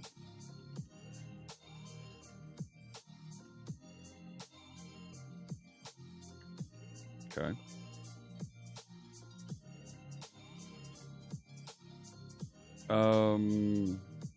That needs to only run when we have the database. Okay. So here where it was doing add default identity, now it's add identity core.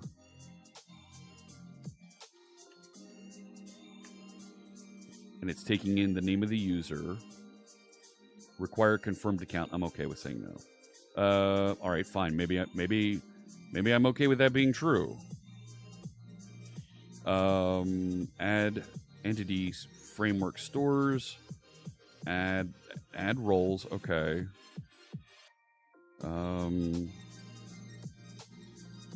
So let's just move these around so it kind of mimics what's already there. Add roles. I'm fine with that. Add sign in. Add the sign-in manager, sure. Add default token providers, okay. I'm feeling you. And then we added... Eventually, I do need to have the email configured. And then add authentication. That all looks like it's still working.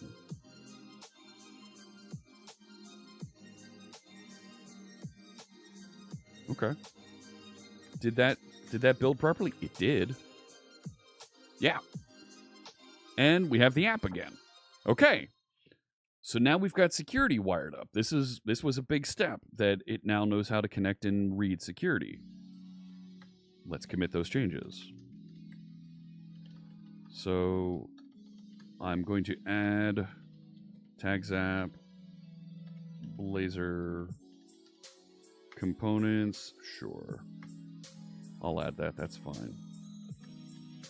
TagApp, Blazor, the external providers, and no, the security bits that I copied in, we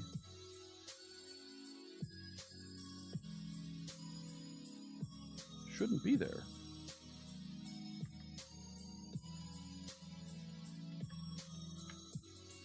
Oh, no, that's in TagApp security. Oh, no, we're good.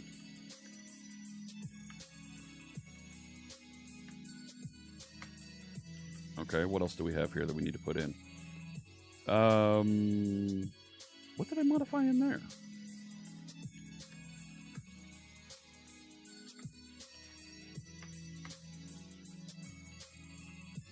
Nah, it's fine. Yep. Update all the things. Completed security services. Yeah, just say that for right now. All right, so that bit is updated and pushed out there. Did I get any Christmas gifts from Microsoft? No. Why would I? No. I did get sent something from the .NET team. I can show that. Can we do a little show and tell for a second? So I've got that committed. That's up there, and we're going to start adding in some of the other data services here. Can I show you? I did get sent something by the .NET team, and it's going to set up our January streams. I want to change hats.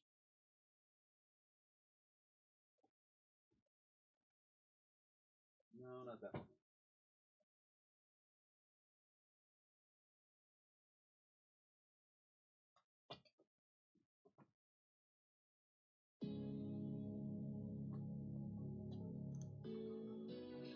I like that one.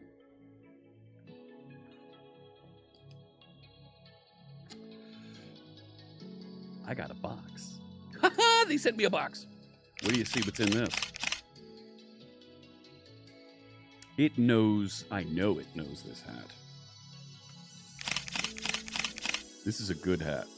Now we know. And knowing is half the It's the battle. Magic Kingdom plaque hat. It needs a description to go with it.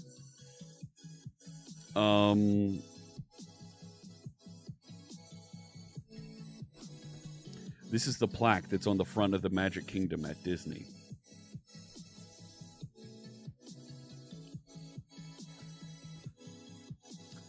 Here you leave today and enter the world of yesterday, tomorrow, and fantasy. So, but they sent me a box. And we're going to use this all next month on stream.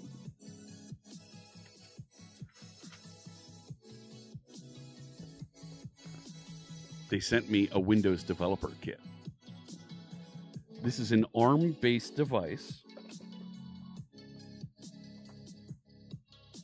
Right? Check that out. Right? You can see the ports on it. A couple USB ports, mini display port. Okay.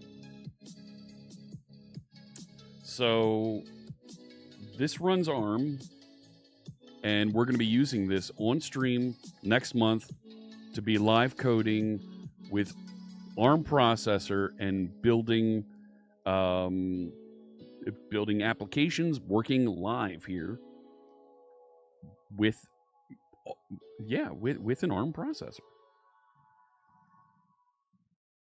Really, really great stuff. Big thanks to the .NET team for sending that out. And we're going to have a lot of fun working with ARM in January. And our friend Jeremy Sinclair requested a little bit of that. So happy to do some ARM development, and we will call it Jarmuary. So I have hair. That's right. Can you believe it? So there you go. I haven't colored my hair blue in a while. I need to do that again. Get back over to the code, Fritz. All right. So the Hello World is showing. Now let's get back into bringing over the messaging service so we can get... Is it the messaging service we need for data? I'm going to go into the message hub, and I'm going to close everything else but this. So I need a messaging service. And that's what it uses to go connect. So it decides what messaging service. Go back to program. Right? Control T lets you search for not just file names. I use it for file names, but you can also search for method names, and it'll jump right into them.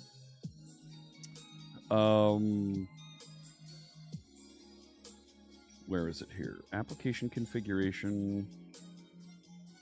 Add security context. Authorize the pages, the forward header options. TagApp hosted services, I believe. Yeah, here's where it decides how to add the hosted services. This is going to end up getting moved out.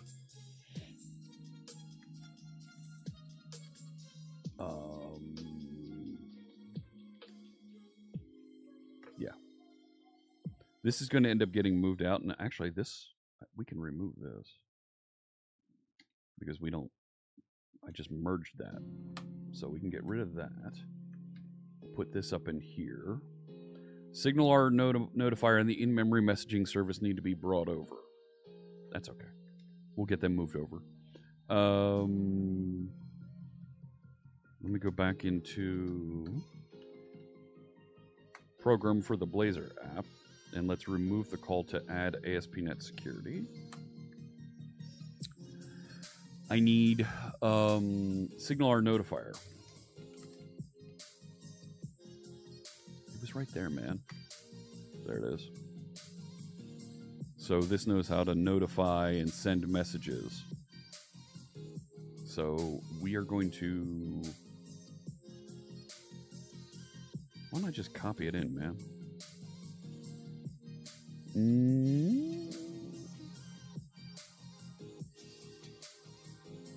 Let's just copy the whole services folder.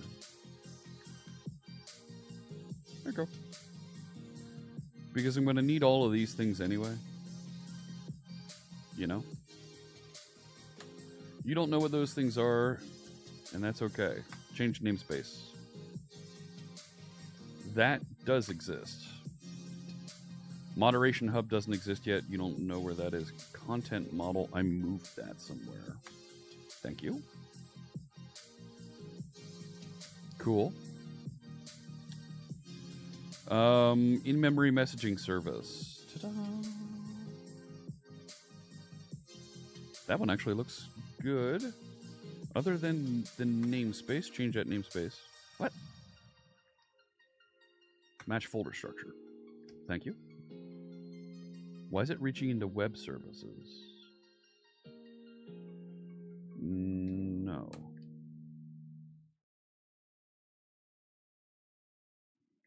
Where does that live?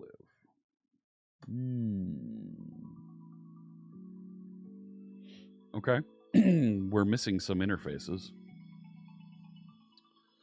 Find those later. This is a data serializer that we wrote. I forget why. It's being used for serializing some data somewhere. I don't know. Whatever. I don't typically use the bookmarks window. I'm going to close that for now. View model utility service. This is going to end up going away. Yeah, this is going to end up going away in a good way. Because we have Blazor now, so we're going to be able to pivot and do some things with it. Chris Jones has a Christmas sweater. Error 404, Christmas sweater not found. Nice. That's a developer sweater. Absolutely. That's great. Okay, so I think that's all I need. The SignalR notifier doesn't know what Moderation Hub is yet. I'm going to need it at some point anyway, so let's just bring it in. Oh, no. It's already here. It's commented out for right now. Ho ho! All right, fine. No. Uncomment that. Now it knows what some of these things are. Bring that using statement in. We don't have Gravatar installed here. TagApp user is in security. Ta-da. This is now, I should be able to say roles and policies, right? Yes. And that doesn't exist. So we need Gravatar brought over. Gravatar, I set up to make it easy for folks to put a... I'll bring over Mark Dig while I'm here. To allow folks to be able to create an avatar quickly for the other folks that are working on a project, that are working as moderators, so you can see them. Oh, thank you, Consorted. That's very kind. I appreciate the kind words there. You want a sweater with a Blazor message that says something like the connection to this sweatshirt has been... I like that. Bald Bearded Builder. I like that one. But here's the thing. I want the sweater to be somewhat like somewhat transparent. Not that you really want to see what's underneath this shirt, but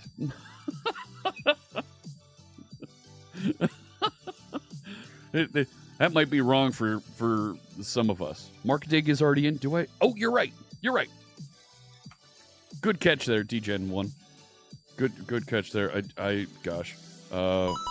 Mario coins for you. There you go. So, the dialogue would keep it PG friendly, right? No, it wouldn't be a terms of service violation because it's artistic.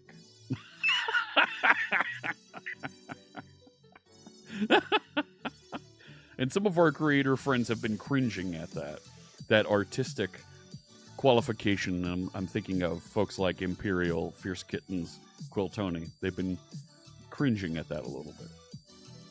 Okay, so Gravatar should now be loaded in there. Is it rebuilding properly now? Go ahead, do the poll. Yeah, no, we're gonna... No. Oh, boy. Go ahead, you do that.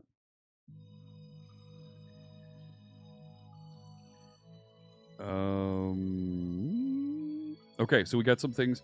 So, in-memory messaging service needs...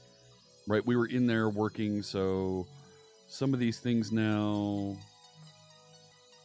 In Moderation Hub, is that on the wrong... Yeah, it's on the wrong namespace. So update that back over to here. And... No. I thought iMessaging service. Where is iMessaging service? It's in common.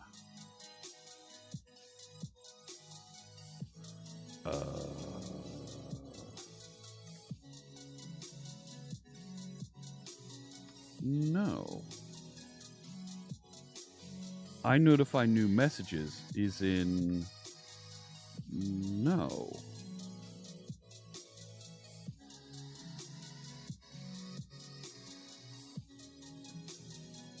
Oh, wait a sec. I didn't bring that over. I notify new messages. No, it's in common.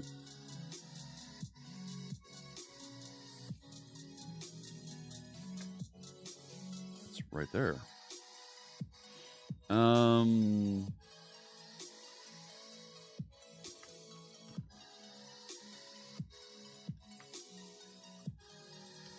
No. And yeah, it's already included in those places. So why isn't it finding those?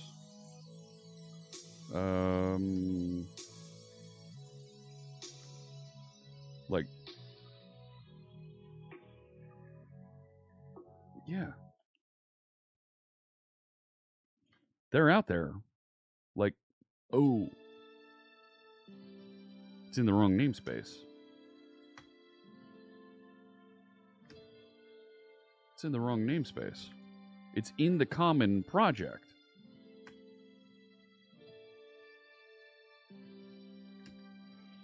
So now if I go back up here, now it works.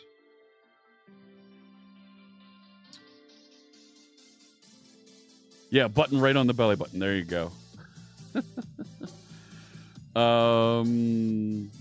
Yeah, there's a little bit of adult content floating around on Twitch right now.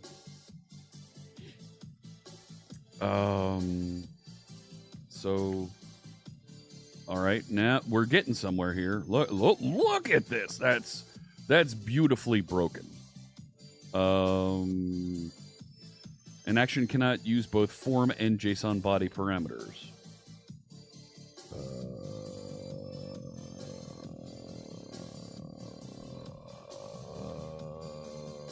What did I do?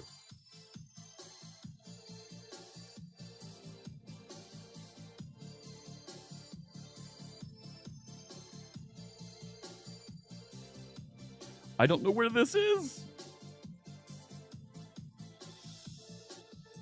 But it really doesn't like it.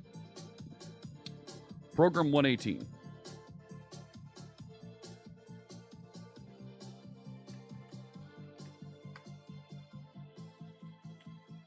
You make me sad. 38.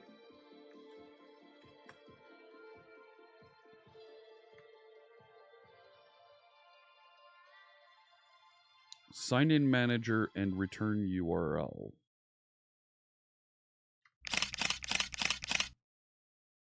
Now we know. And knowing is half the battle.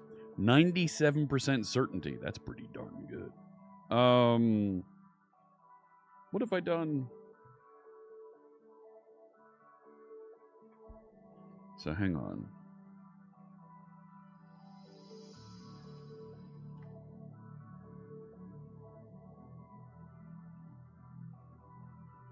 What action is it referring to?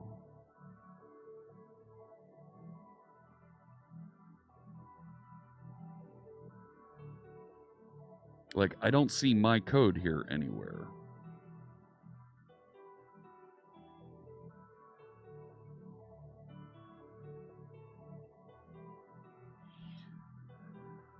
You just realized the hat sound clip is from G.I. Joe? Oh, yeah! Sure, you can show it to me. Absolutely.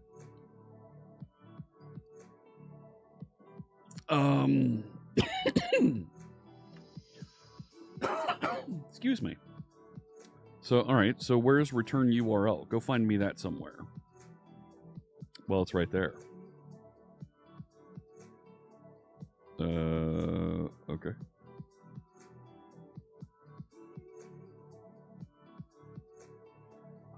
None of these are my code.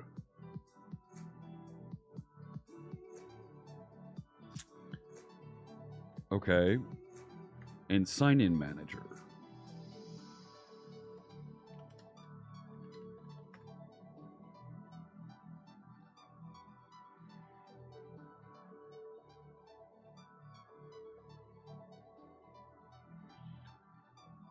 Right there.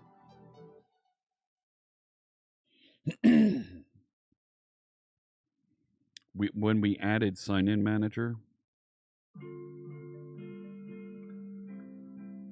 Oh, it should be for that type. Let's do a big old Control H on.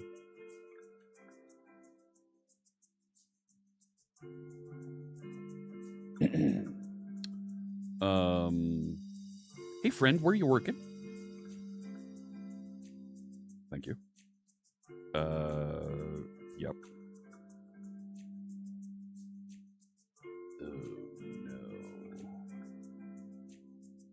Where'd my find and replace window go? I'd like you to be floating now. Thank you.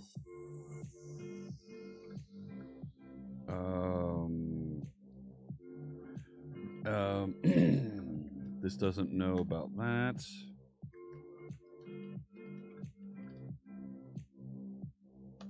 I added the using. I told it to. I told it to.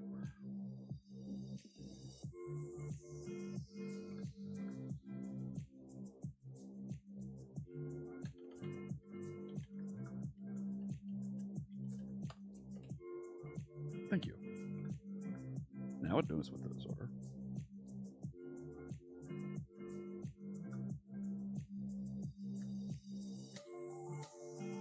I email sender.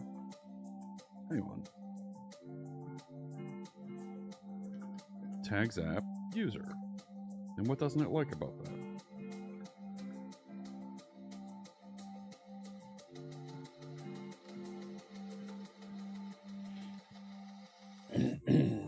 Okay.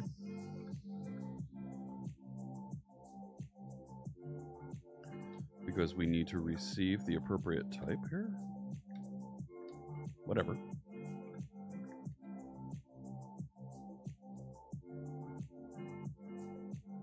What?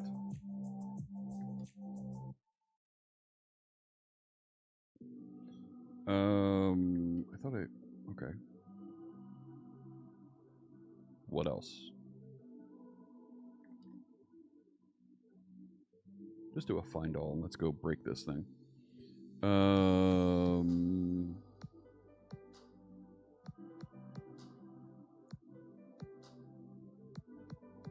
Oh, that's cool. Let me come back to that in just a minute. I'm going to finish doing these replacements. I got to show folks that. That is pretty cool. Let me just finish doing... Oh my gosh.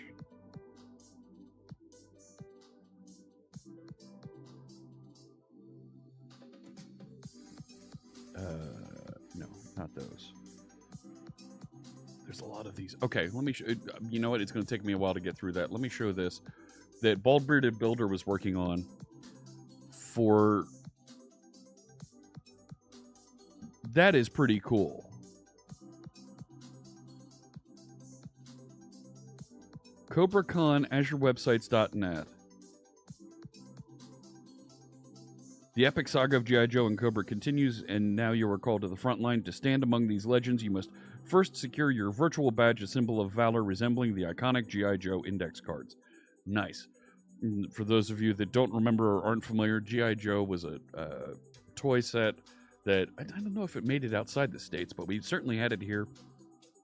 There was a couple movies made about it, and it was a cartoon series, and Marvel made a bunch of comic books, but it was basically an anti-terrorism task force, that military task force, and it was always fighting against Cobra. Those were the bad guys that were trying to take over the world. I love the animation, right? So there's a nice gradient here, and then that's really cool. And then sign in, continue with GitHub. I love the modal. That is so cool. Very, very cool. And that was just a faux thing to design and have fun with. Yes, I haven't gotten into the Blazor render modes yet. I haven't even touched it yet. But application user is all over the place here. And we don't use application user, so we need to replace it. And I tell it to put the using statement in, and it doesn't. As soon as I do it, it works.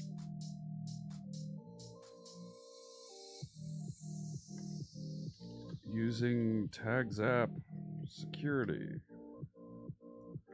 And replace these couple. And that's going to be a TagApp user. Format all that. Ugh.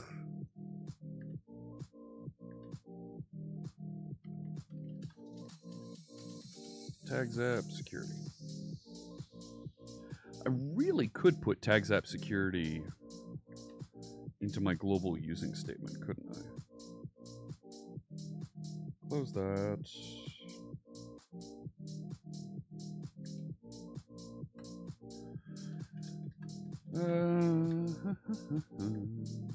Get rid of this, put one of those at the end.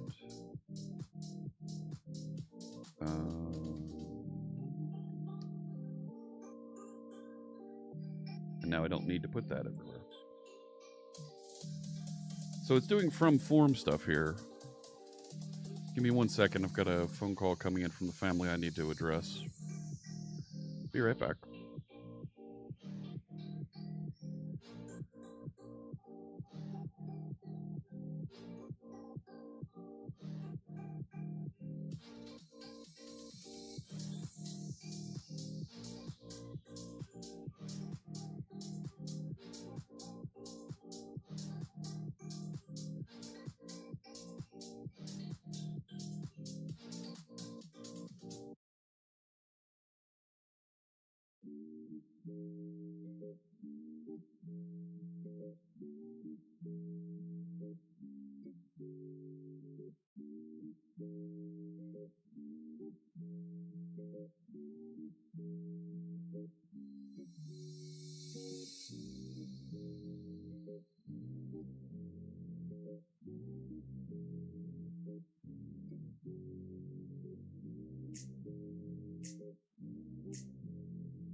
All right.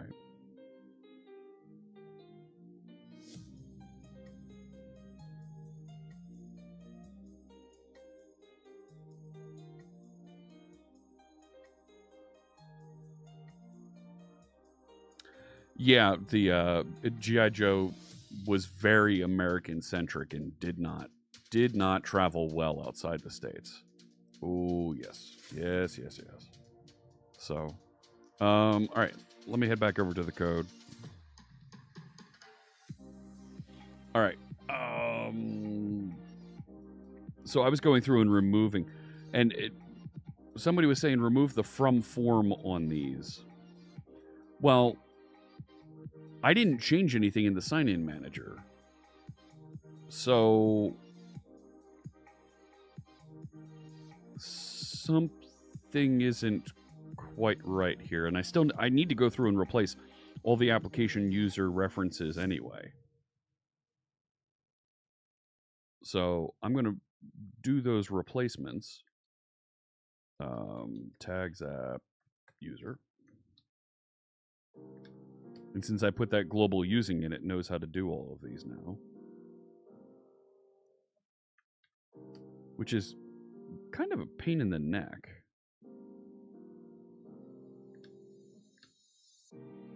Like,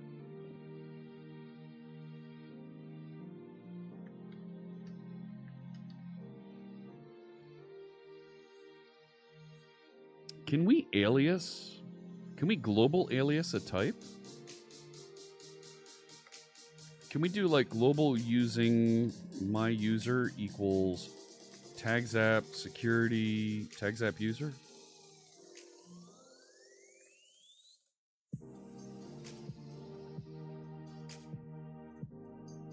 And then use this as my user? I can. Think about that for a second.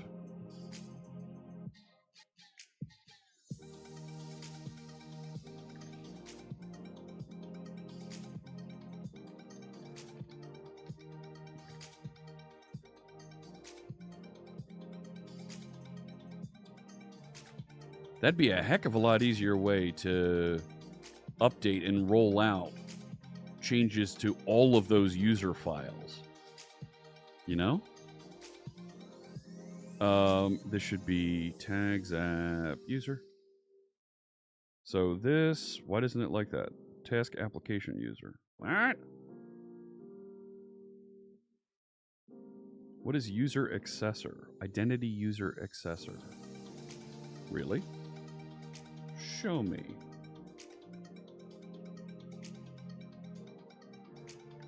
Go away. What's the purpose of this thing? There's pieces in here that I feel like should be rolled up and hidden away. That should work now. Right?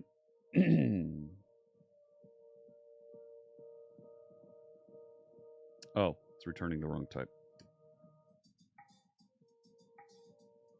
There we go. That works now.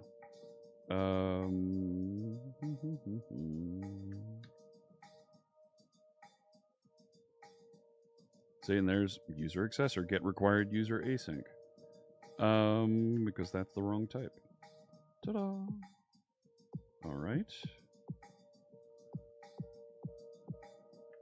Right, and if it was a global type that was a global type alias that was used, then these templates would be a heck of a lot easier to work with. Hey, Kawaii Life, C# is dope. I agree.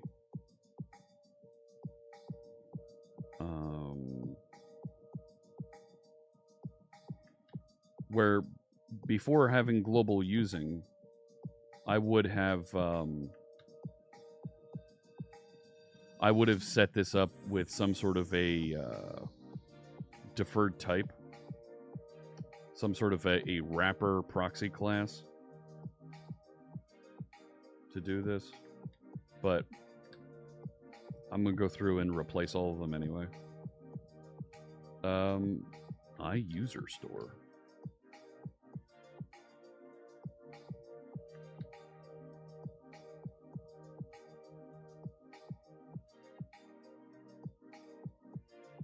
Sure.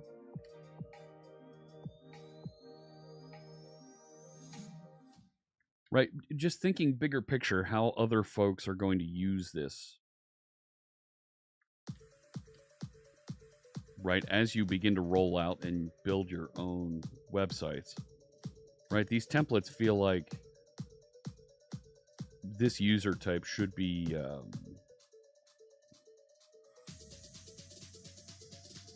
should be redirected.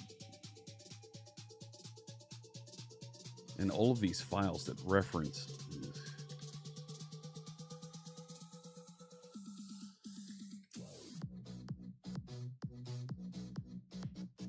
Like, if we weren't working on TagApp, I would absolutely dive into. Look at all the application users on this one. 10 occurrences on this page. Gone. Fixed. Continuing.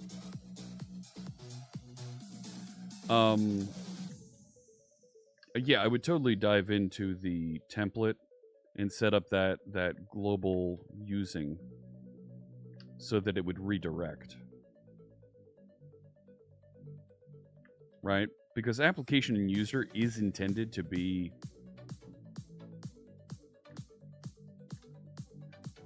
extended and replaced.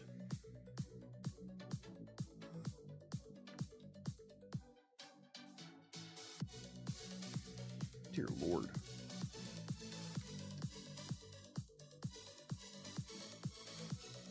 Application DB context. This doesn't exist anymore. This whole thing doesn't exist anymore.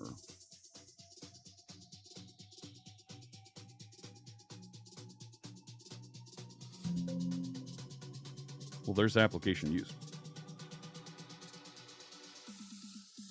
Not sure why it closed. Now I'm going to get errors. TagApp data doesn't exist.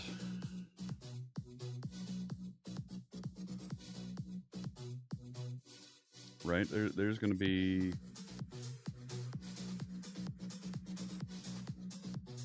Oh, yeah, look at all that. Look at all that. That feels so good. They have so many errors.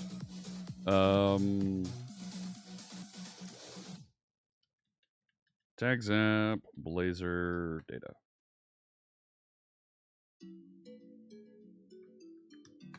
Remove them.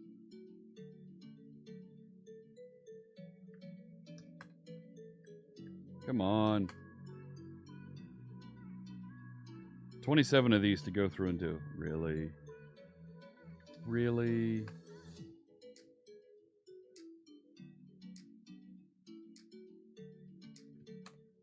Now, why didn't it find and remove that one? Whatever.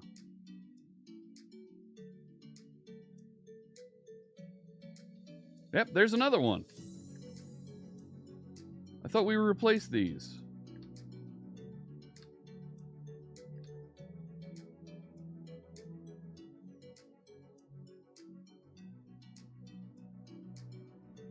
Right? Look, create user. It is missing the fields for display name. Why can't you name of that?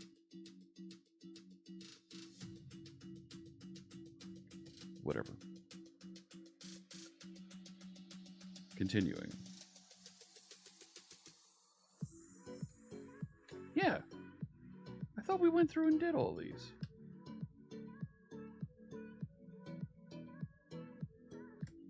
We're good. Old CRT vibes, right? I do like that. So these two aren't needed anymore because I put them into a global using.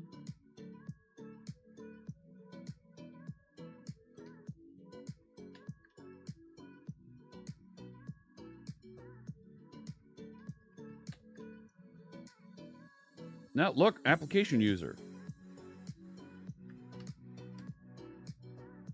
The good news is that's going to break in a bunch of places.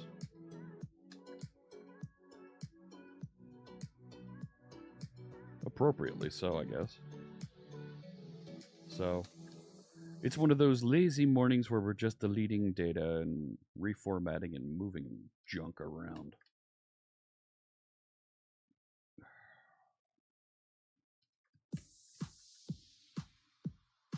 Somebody was telling me I was out at a conference and they heard me swear. They're like, "Oh my gosh, Fritz swears!"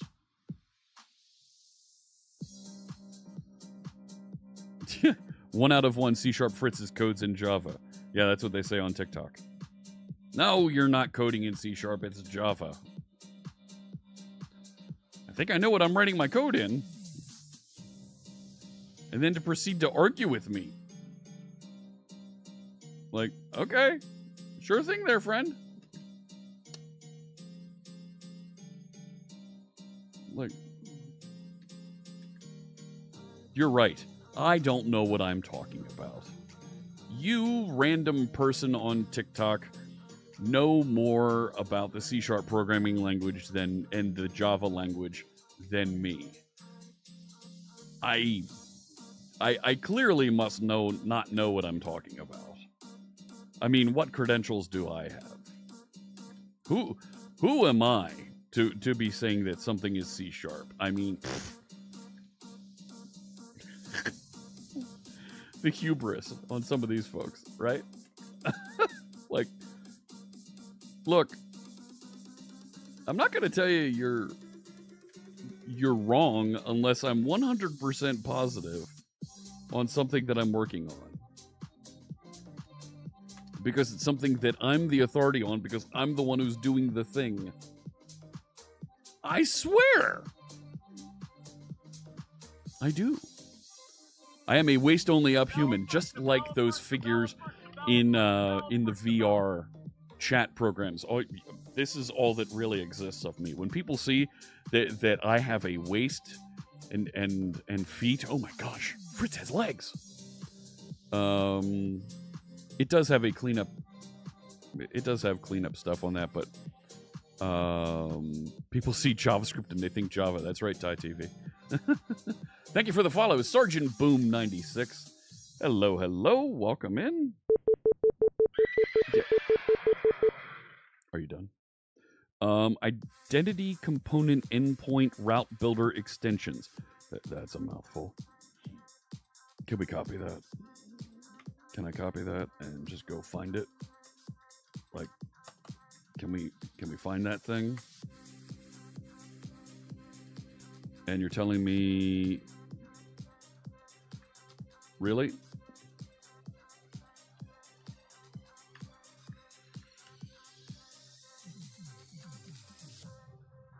It's beginning to look a lot like security. Everywhere I code.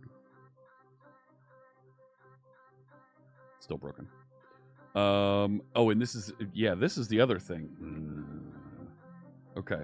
So we got it to compile, but it doesn't run because it starts and it says actions cannot use both form, and it doesn't tell me where.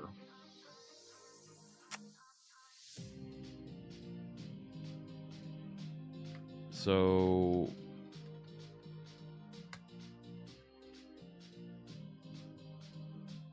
I haven't modified these. Hey, TJ Dennis. I'm calling my web API with an object via JSON, but the API is expecting data from a form tag. I'm not calling an API.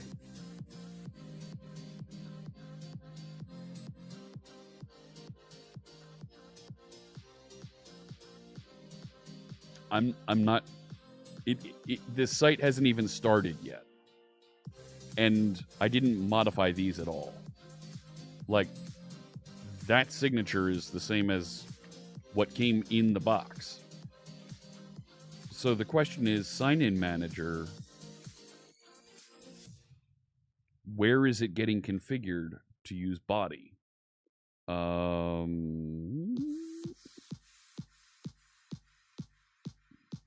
Was all but this.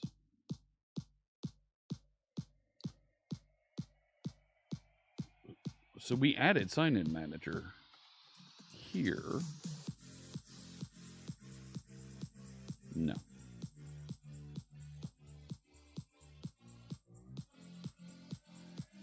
Okay.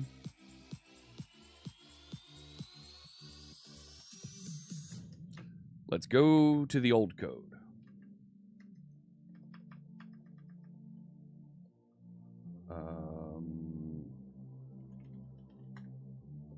Go to my branch, my fork, migrate to Blazor, source, Blazor.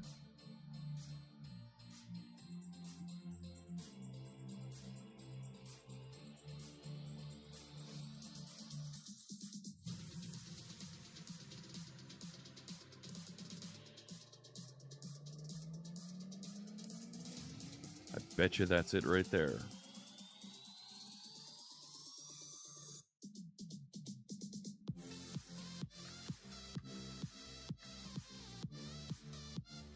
Nope. Nope, that's already there.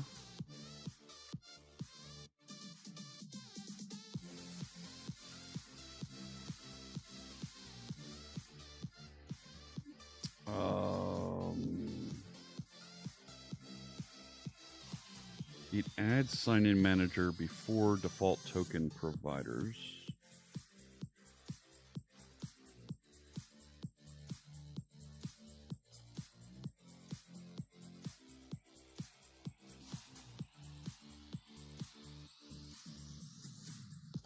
Oh, right there.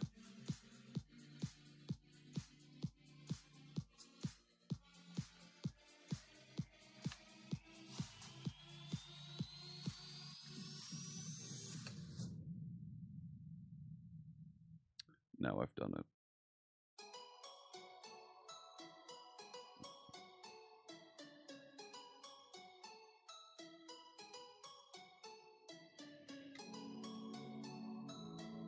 What does add identity cookies return? Identity cookies builder.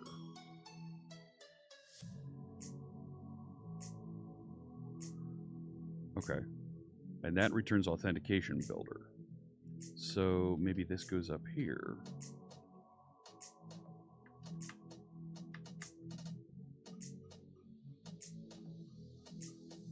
Rebuilding?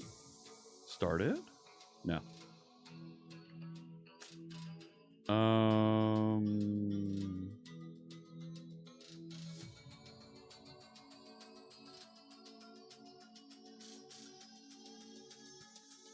Take that out.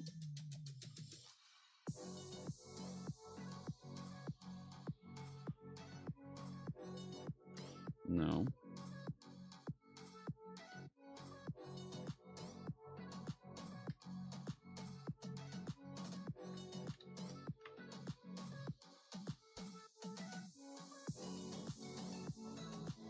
I don't think that was it either. No.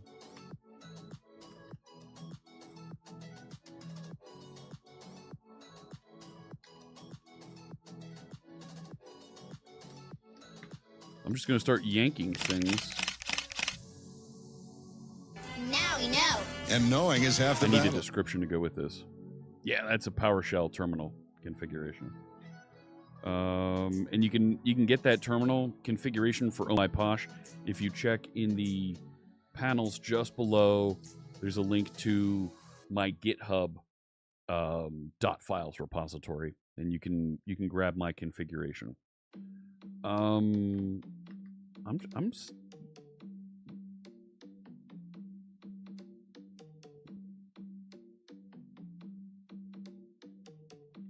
Right.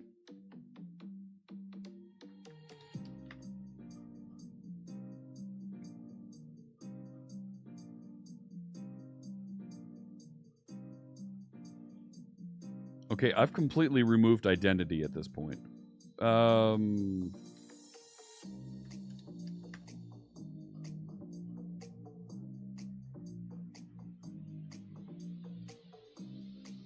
Yeah, identity is completely removed, and it's still throwing the same thing.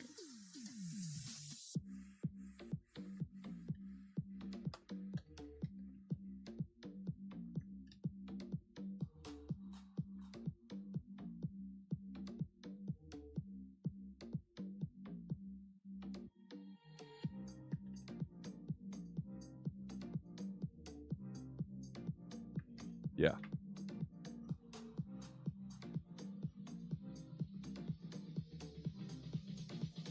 No. So I've got it completely removed, and it's still throwing that. There is no debug on this.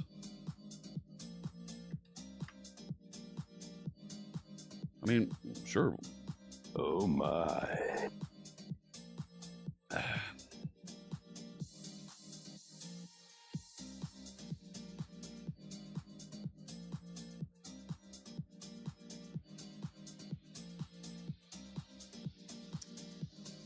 And it's...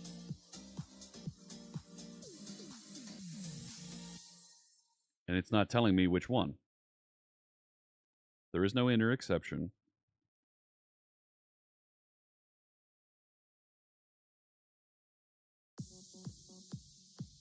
Where?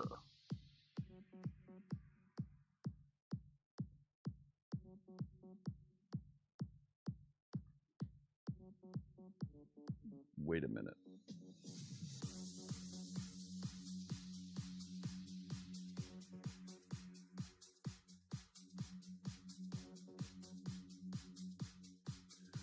There's another block of code that I brought in.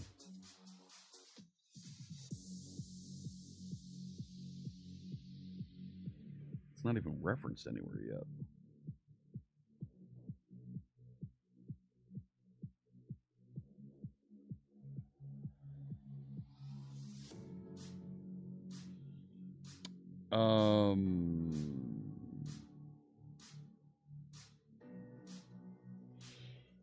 This I don't think we need anymore.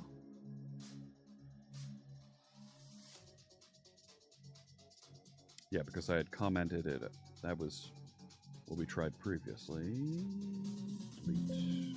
Yes.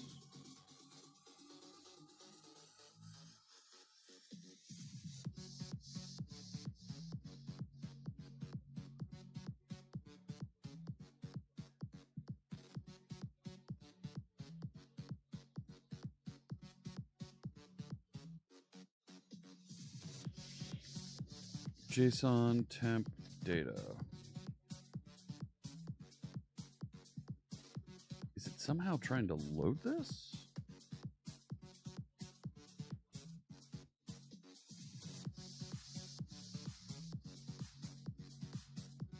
Doing well, Thindall.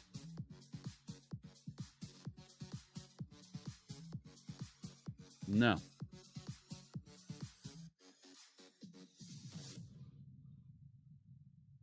Nope, haven't touched the login screen at all. Sign in manager with a map post.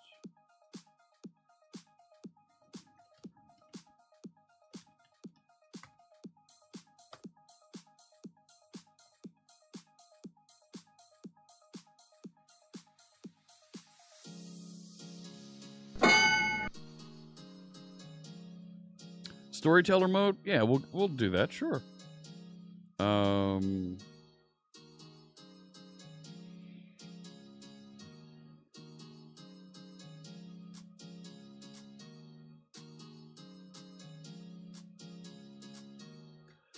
But these shouldn't have. I haven't changed this file.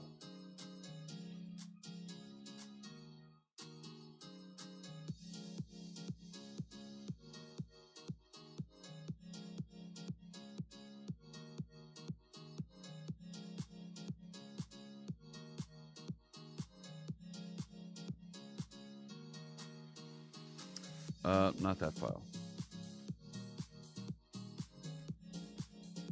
No. Hang on.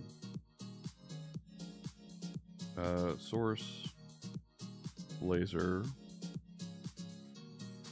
components, account, right? So if we go to login, right, it has an edit form.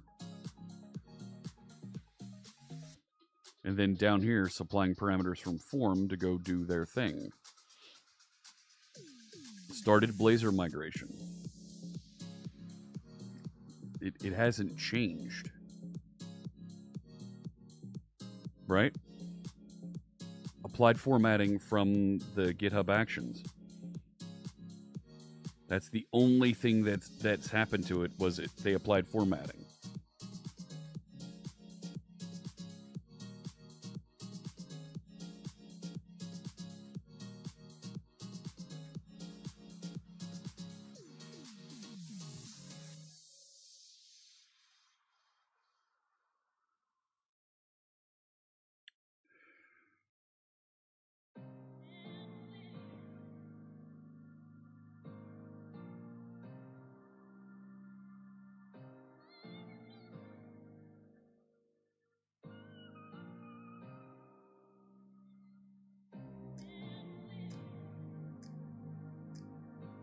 It has, so this action has both sign in manager and return URL.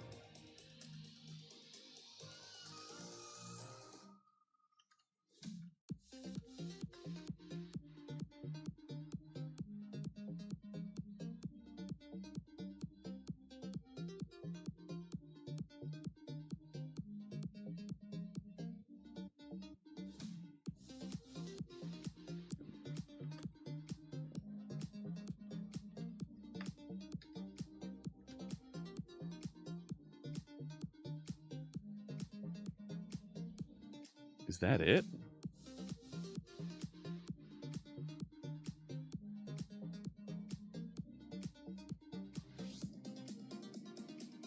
Are you kidding?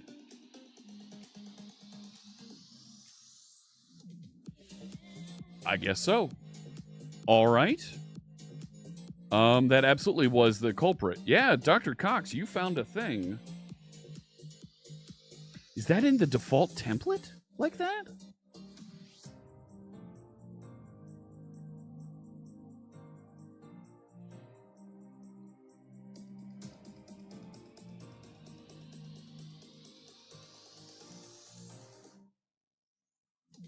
Blazor web app. Sure.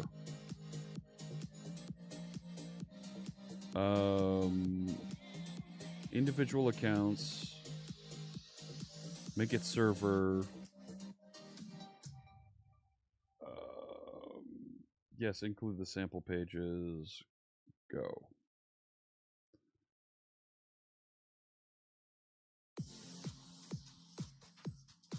So Blazor app 1, components, account. It's identity what? Components, endpoint, route, builder, extensions.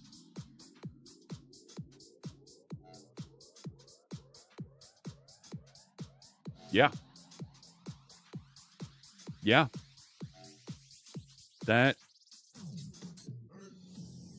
should be a from services in front of that.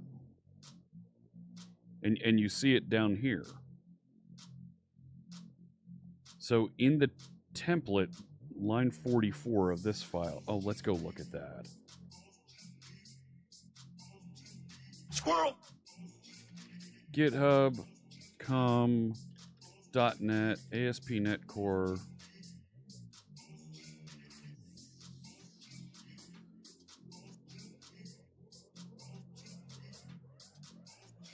Where are the templates?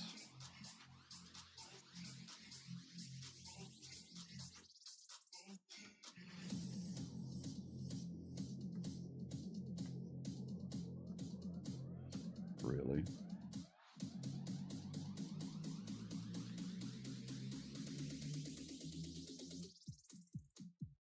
It's in a submodule.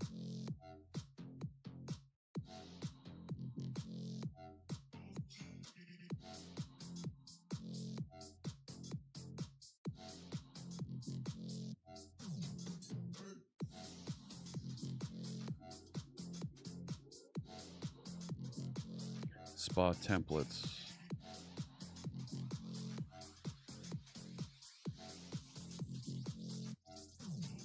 Is programming unnecessarily complicated? No. No.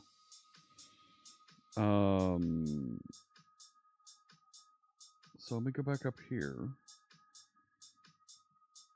Repositories.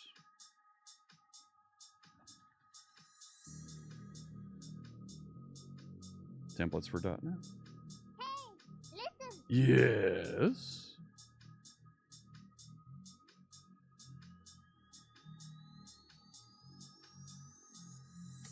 What's up?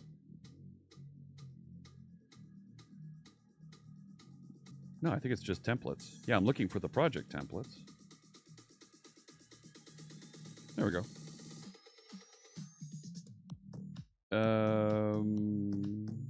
Now that's Android.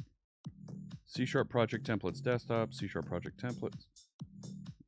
This one? No.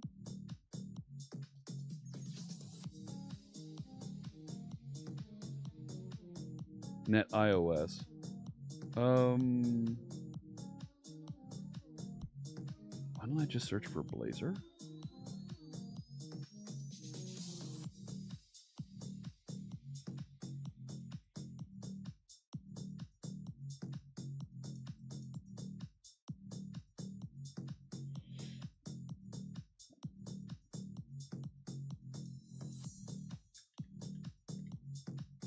Blazor. Maui Blazor templates. No. Okay. If they're not in there,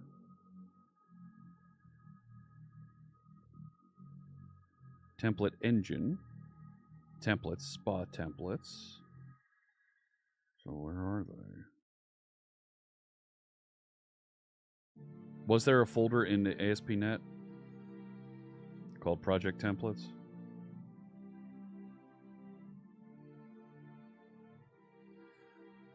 Thank you.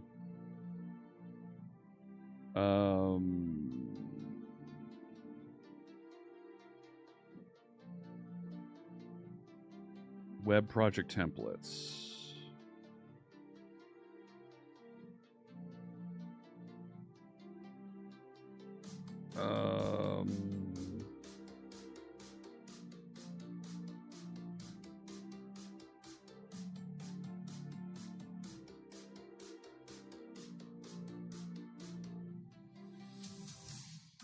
Okay, Blazor Web, here, components, pages. No, it wasn't pages, it was account.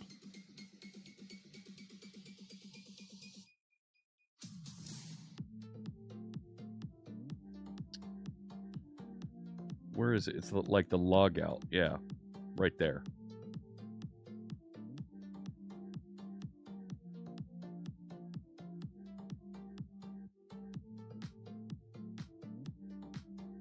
Yeah.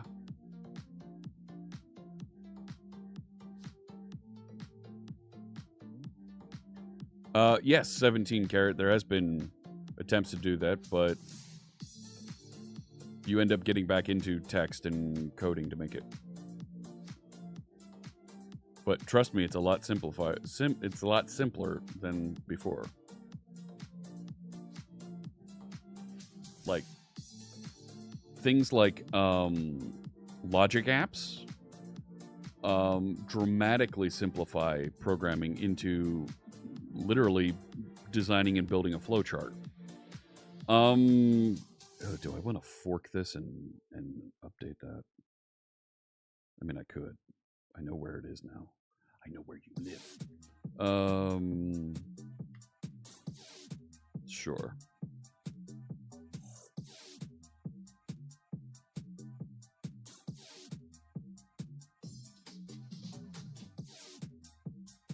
You gonna let me open an issue? Tell me somebody doesn't already have it. 2022. Nope.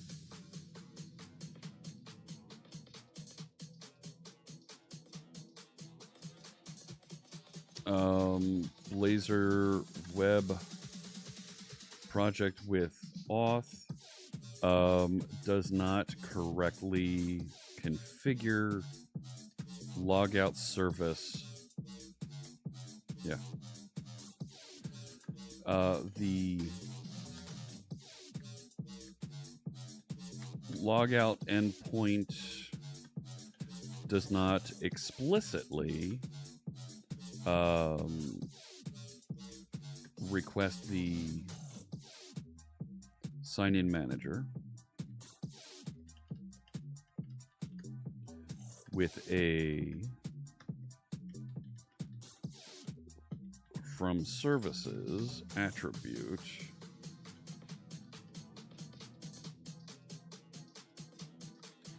and should explicitly declare this as referenced in the in the other endpoints.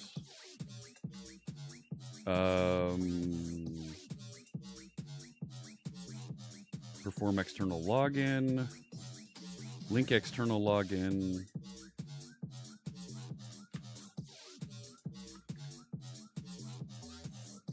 link external login, download personal data. Yeah, download personal data.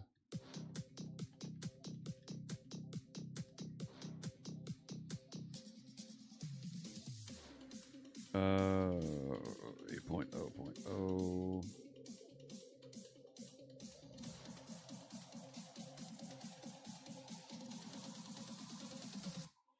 Logout should receive the sign-in manager from the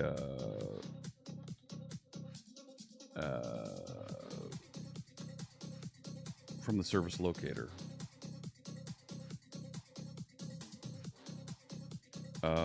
Generate a new ASP.NET Blazor web application with auth enabled.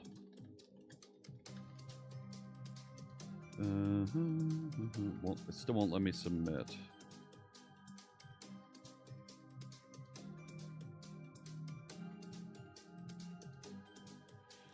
This is a template error.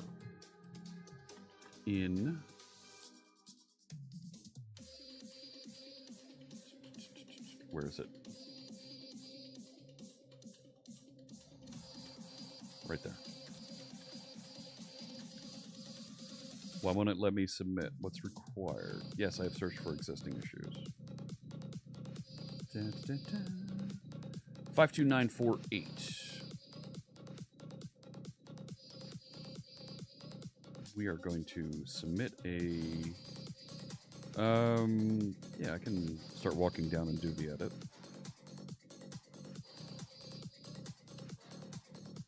Let's just navigate it directly. Web project templates, content. Blazor C#.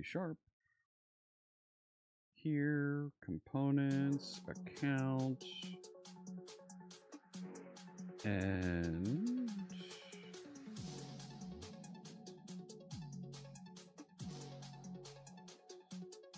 right there.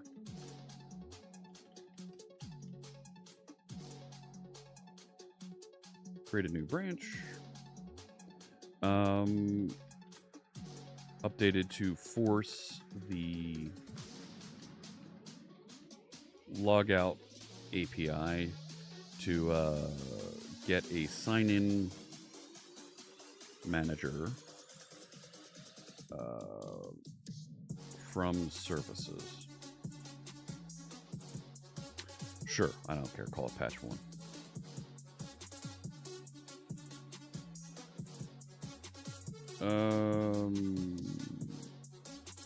No.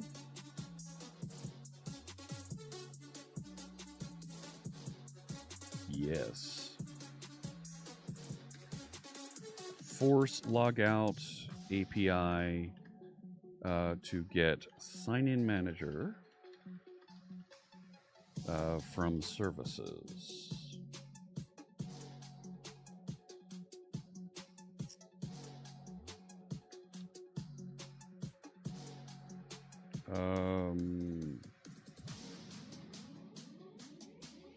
Yes.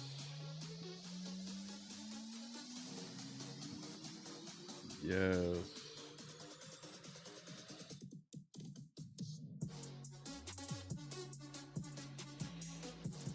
Added from services to the logout API definition in Blazor web template. Fixes, and what was our bug number? 52948. 52948. There we go. And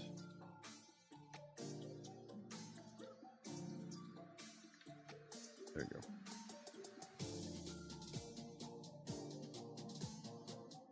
And all sent over for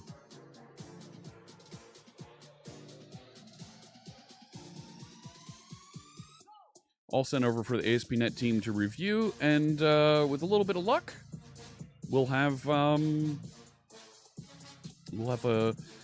contribution to Blazor and .NET 8 point something. So cool. There we go. And there's the issue if you'd like to go take a look at what we just fixed here live on stream for ASP.NET. We just made a contribution to .NET. That's pretty cool.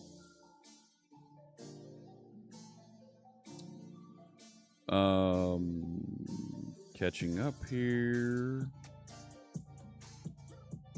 Yeah, the existing issues. Hey, Slevin Theven, hello. How are you, my friend? Great Scott! Yep. One of the Scots will take a look at it at some point. Actually, no. None of them work on day-to-day. So, here we go. All right. Back over here. How you doing, Slevin Theven? Good to see you. So, all of that is plugged in and working. I can turn this back on.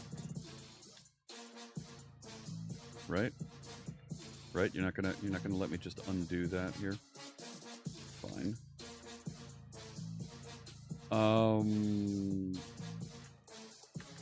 And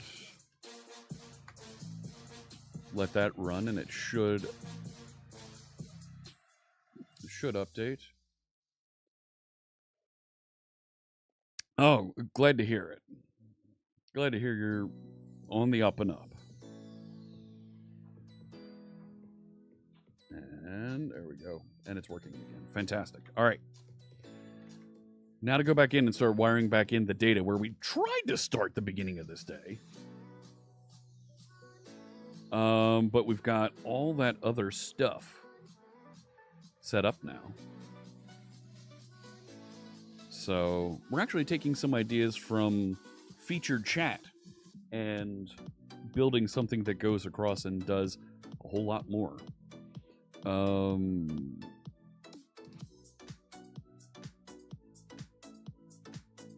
But the idea of doing lower third messages, we've built a little bit of that into this application. So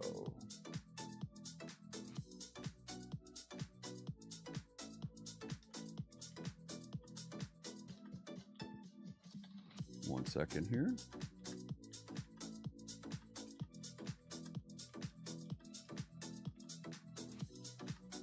There we go. Okay. Where was I? So I can turn all of this back on that we were removing in a futile attempt to, right, to fix, to see, well, what did we break? So I'll put that all back in. It'll rebuild, hot reload, and away we go. Really? Featured chat is dead because API's changed and they've requested no updates.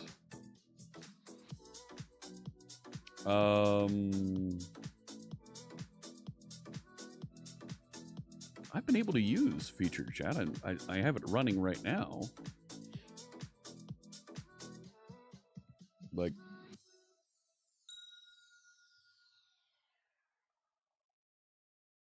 but if there's, yeah.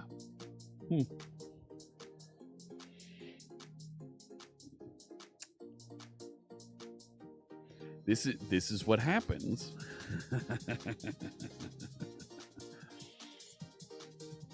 This is what happens when you bring all of the third-party applications and tools in-house and you stop development on those. Oh, you believe it's going on the 28th? Tell me more. TJ Dennis, thank you for the follow. Yeah, TagApp can deliver some of that. And honestly, I'd really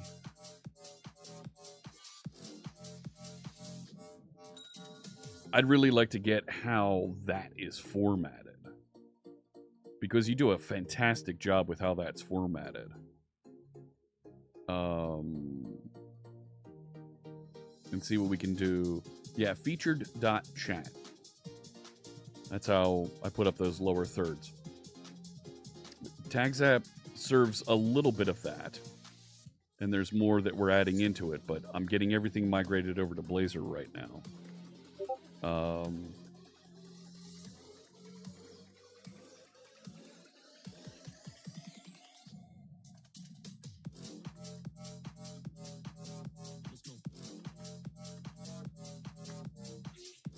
So,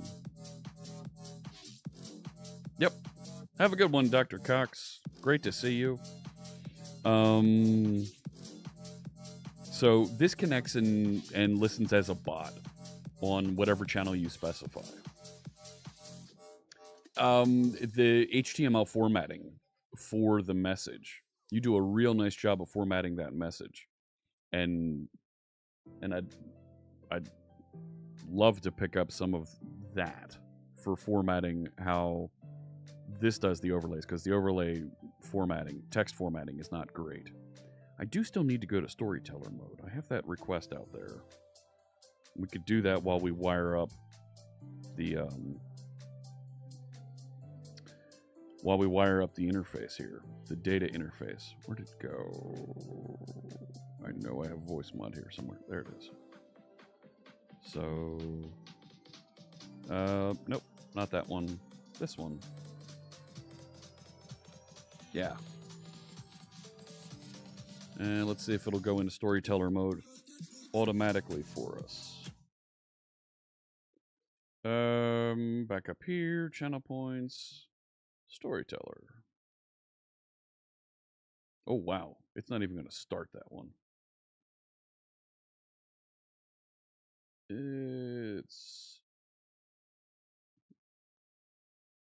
Yeah, I think voice mod is... It went there.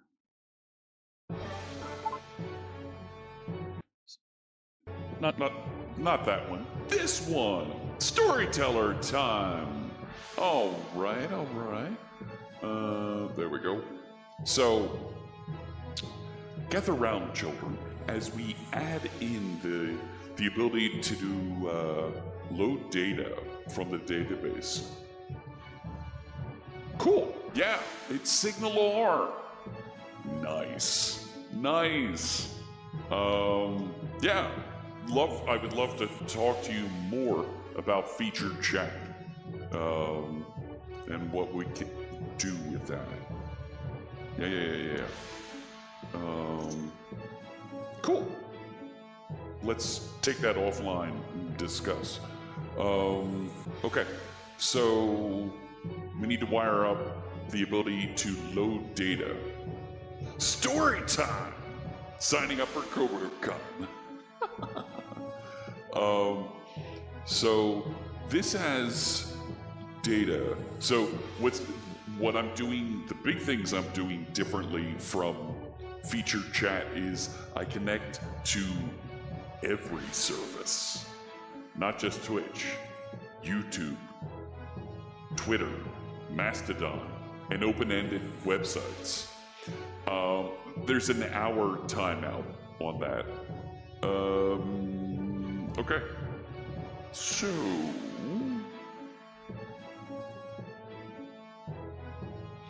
we need to inject a memory service, the messaging service.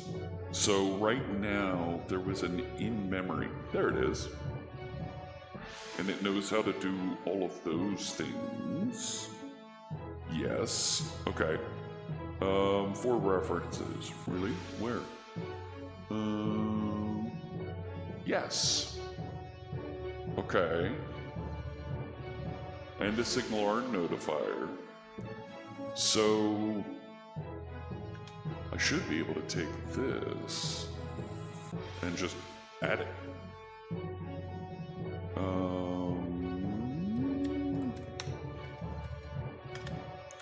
Builder services, add, and we're going to pass in the configuration.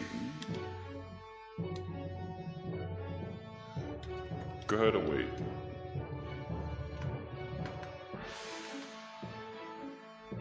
Yeah, I know you said hot reloaded. Boom. Blazor all the way down. Nice. Okay. Was that new Blazor with .NET 8? Yes. That's broken.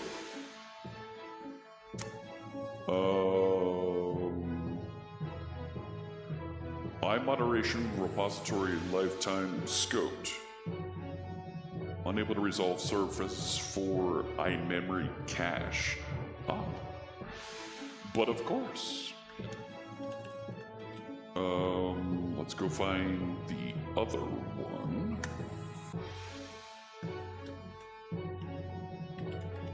Memory cache.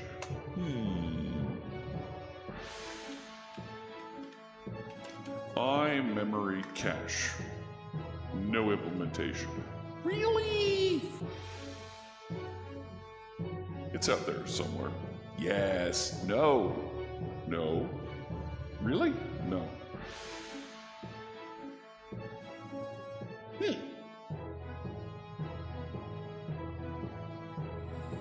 So we need a default iMemory cache. Nice. .NET 8 built in the latest Visual Studio, deployed to Azure Web App with a GitHub action. Very cool.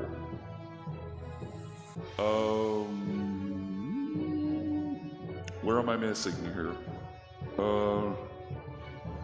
I need to add an in-memory cache.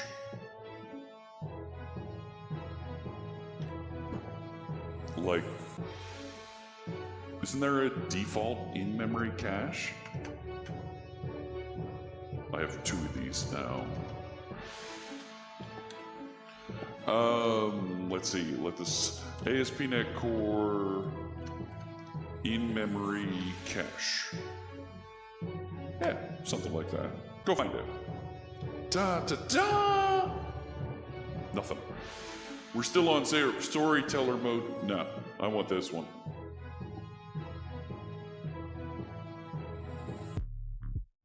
That's right. T-Pain mode. Why isn't...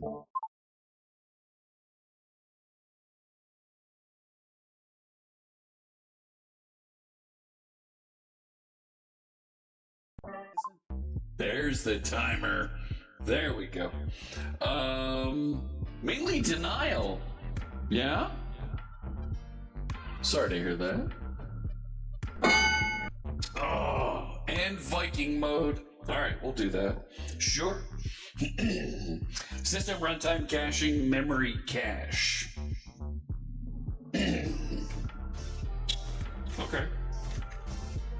So, and Viking mode for 15 minutes. Don't mind if I do. Fonts. Here it comes. And light mode. Oh, you wound me. Viking. And light mode.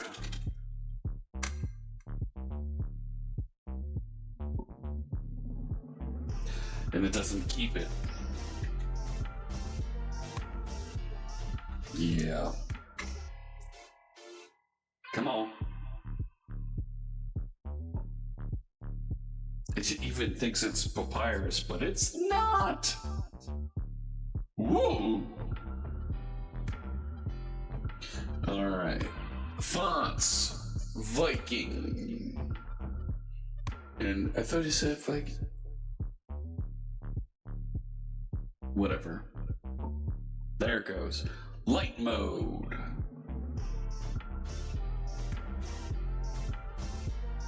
There we go. 15 minutes of light mode and Viking font. We're going to switch over to the sunglasses if you don't mind, because it's bright in here. Here we go. So, light mode, Viking gone. All right. So we need to add in-memory cache.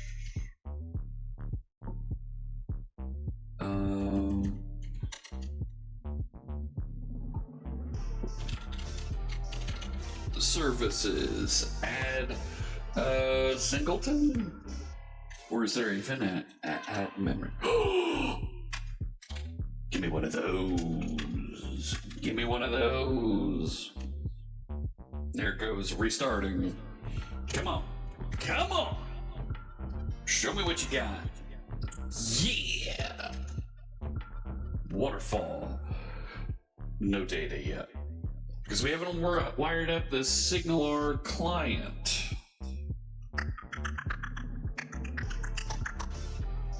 All right. And no errors over here. We're getting somewhere. Yeah, Viking font. Here we go. All right. So on the, we have this wallpaper with the waterfall view. We're gonna load into their SignalR client so it knows how to go get the data. Let's do it.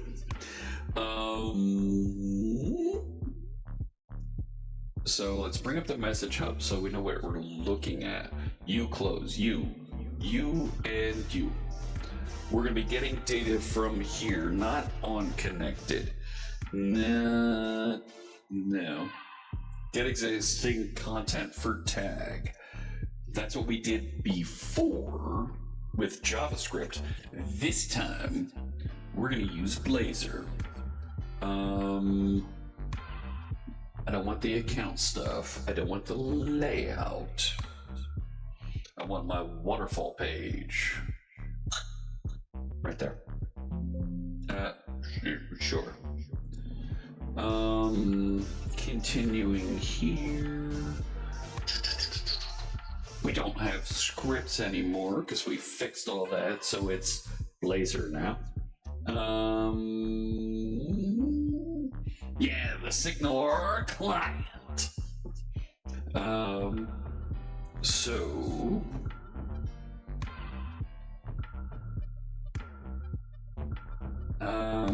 That's fine for now. I don't need that.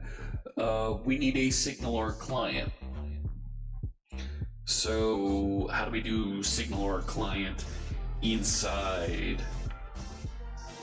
Right. Did I put it? Was I going to put it here? I think I was going to put it in this page. Yeah, there's SignalR client. All right, so we've got our test data. Start the SignalR hub. Good. On receive content add state has changed.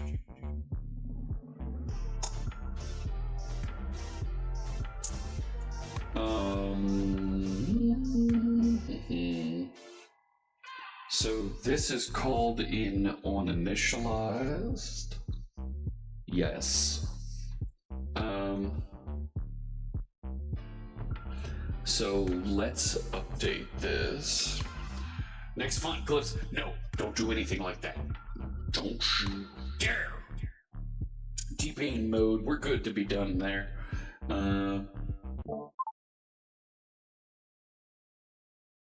Hey, that actually worked, shutting it off. Who'd have thunk it? All right, go back to regular music. All right, so we want to put in the call to go get data to start with here. So I'm going to remove that loading of bogus data just to make sure it formats properly. Just don't forget to use expiry. Had a small memory issue on point. Oh yes, no, you're right. So where was it? iMemory cache. If you look at where we use it,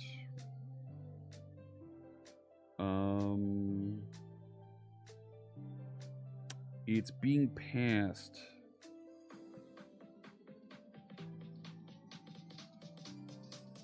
It's being passed into the messaging service here.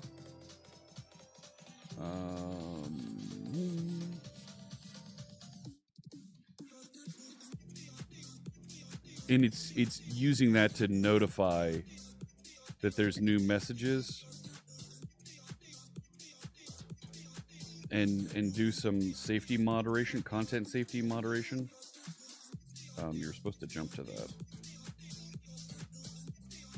Yes. Go to that.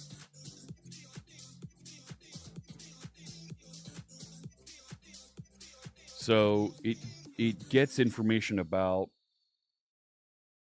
the users that are blocked and uses that to decide what to work on here. It'd be really great if I could read this. But it's one entry out there that it's managing and working with.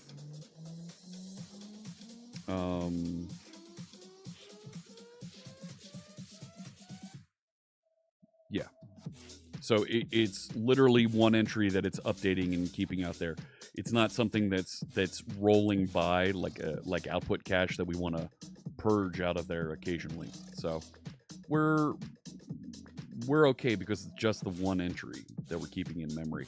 At some point, we'll move that into like Redis cache and have it as subkeys and stuff like that. But for right now, it's a small little entry that keeps track of the number of blocked users. So, but well noted. Yes, when using memory cache, typically you want things to expire and get cleared out of there.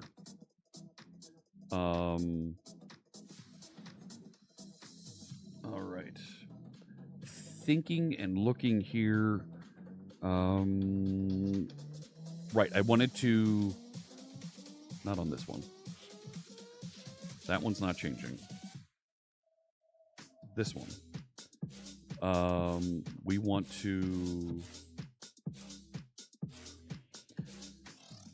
Well, the hub is out there now called connection.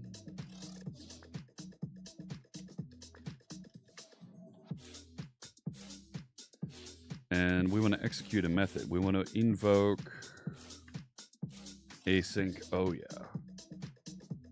Right? And we're going to call get existing content for tag. And we're going to return an IEnumerable of content model.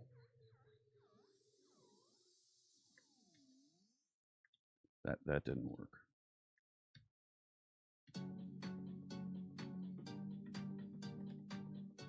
Right? And the method name we're calling is, there we go, get existing close. And, right, what's the argument we're going to pass in for it? Well,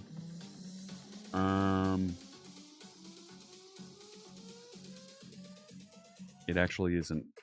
No, it is filtering by that tag. So we need to know what the tag is that it's currently searching on.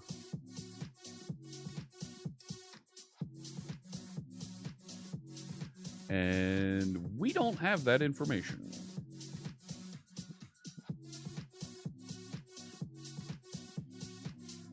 So...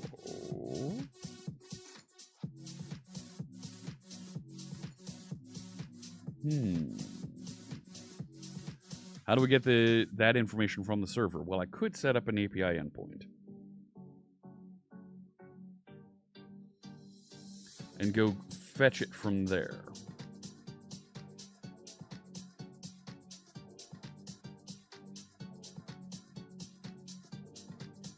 I could make it a parameter that's passed into this. Right? Because where this is being referenced outside, I could pass it in that way. That's interesting.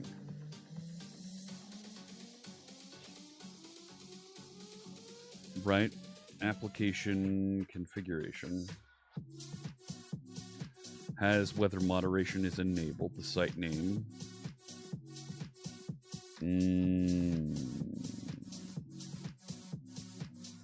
I don't want to pass that to the client.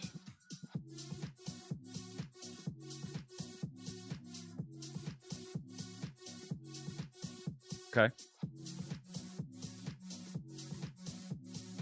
Oh, but it is in common, so that object is going to be made available and sent into the client.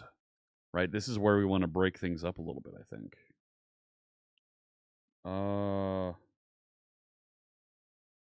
Ooh, that's going to be dicey. All right. Think a little bit more about this, Fritz. So, I need to know the tag that's currently being searched for to present.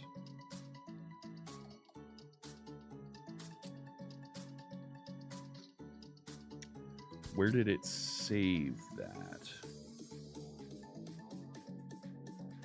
Like, there's an index page that we have in here that saves it, that allows you to specify it and save it.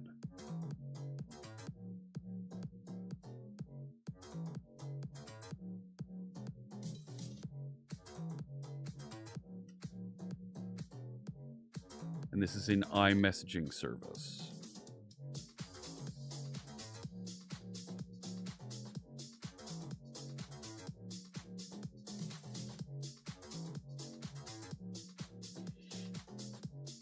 Okay. And it goes into the tags tracked collection, which is returned there. So I could pass this in by reaching into my iMessaging service, grab the tags matched, and pass it down. Kind of cheat that way.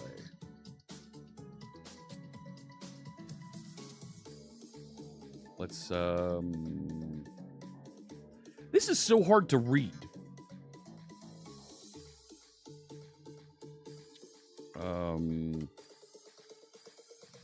Parameter. Public hashtag. Tag tracked.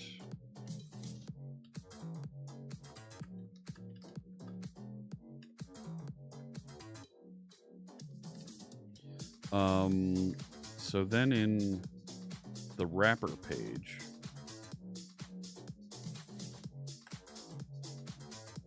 sure, I need to inject the I. Right, this runs interactive server, so we're okay on that. iMessaging service, messaging service.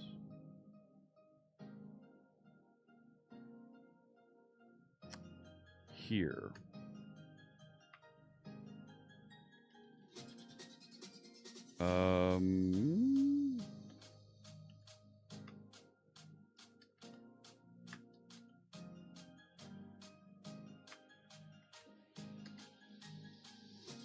Now, why don't we like that? Because it's a string. Fine.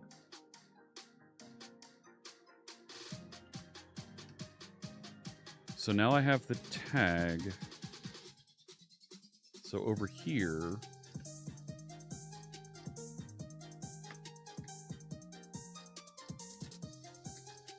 and let's also put an editor required on that. Okay. The combo works nice. What combo? Oh, look at that. We're almost done with Viking in light mode. Oh, boy. All right. So, yes, restart. That was an ugly edit. I appreciate it. Let's see what we get. No. We're missing a bracket in Waterfall Razor on line 42.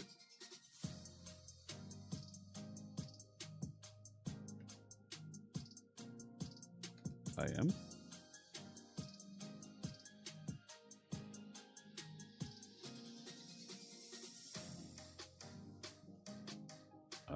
I am.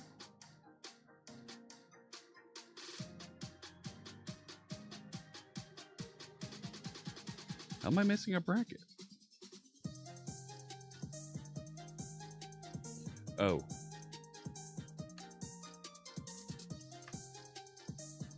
All right, restarting. All right, we're done. Oh. We can clear all that out. Right? Turn off light mode. Turn off the Viking font. Get back over to the full screen. No.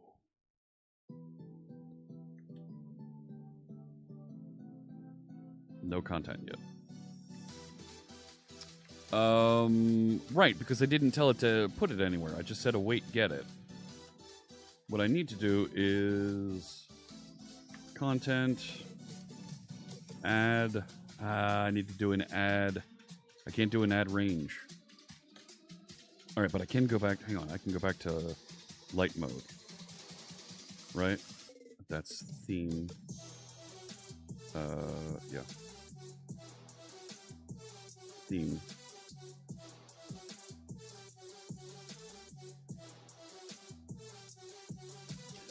That's the wrong font.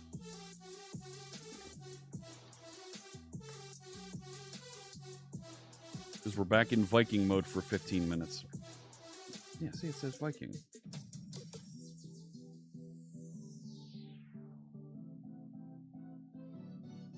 That's not Viking.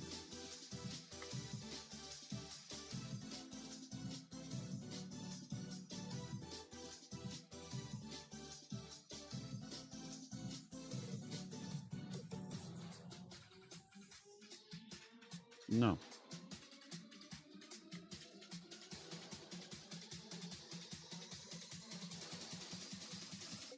So if I go Verdana,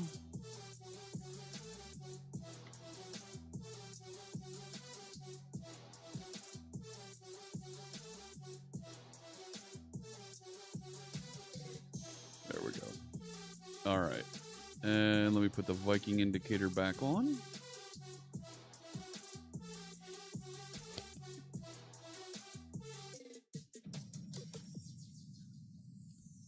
All right. So we need to do a for each on these, right? Existing content equals that, right? Thank you.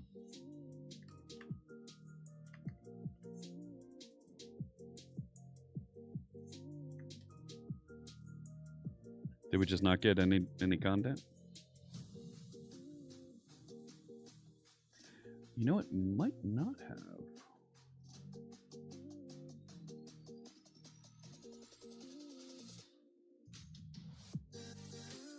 Actually,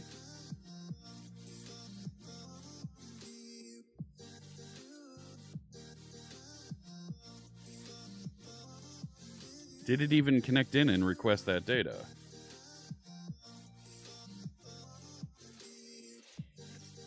A flagon of honey mead, that would be nice. Not going to deny that one.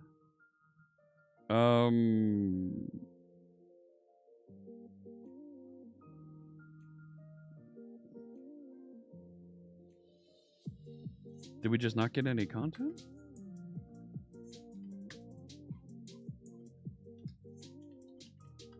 Received.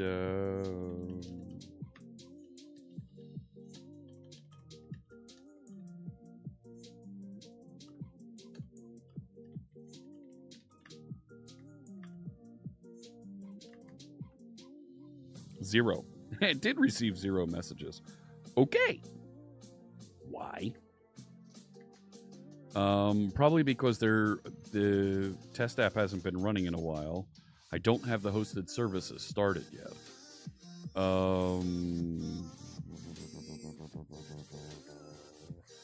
So let's go back to where is it? It's in the hubs.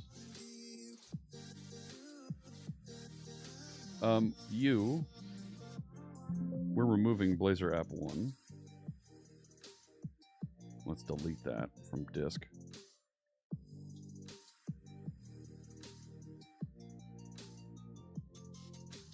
Because we proved that the template is not correct. Hubs, message hub. Get existing content for tag. Hey there.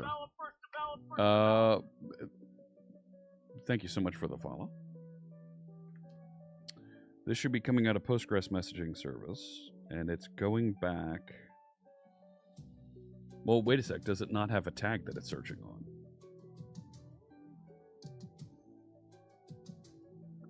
Maybe.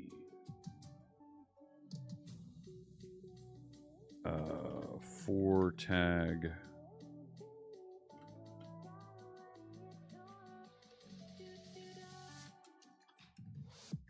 Really? You're not gonna... I can't tell if I have the capitalization right.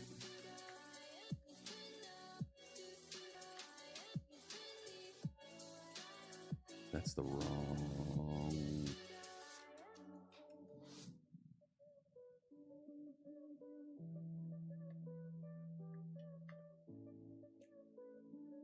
There we go.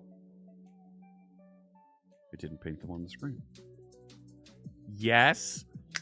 We're back. We're back. Woo-hoo-hoo-hoo-hoo-hoo. Woo-hoo-hoo. Totes my goats. Yes. Oh my. Oh yeah, we're back. Show me the money. Make it so. You can do it. Mm-hmm.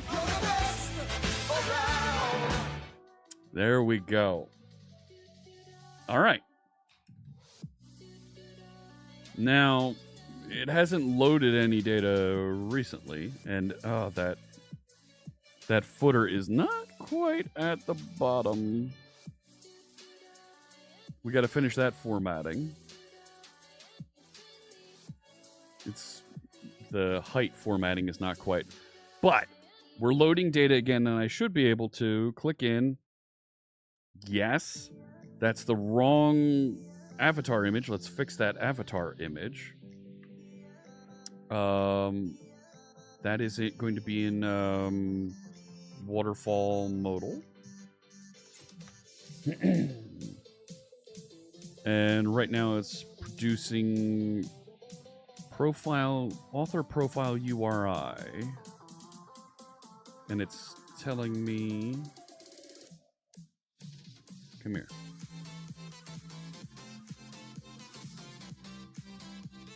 Source, it's putting the wrong source in there.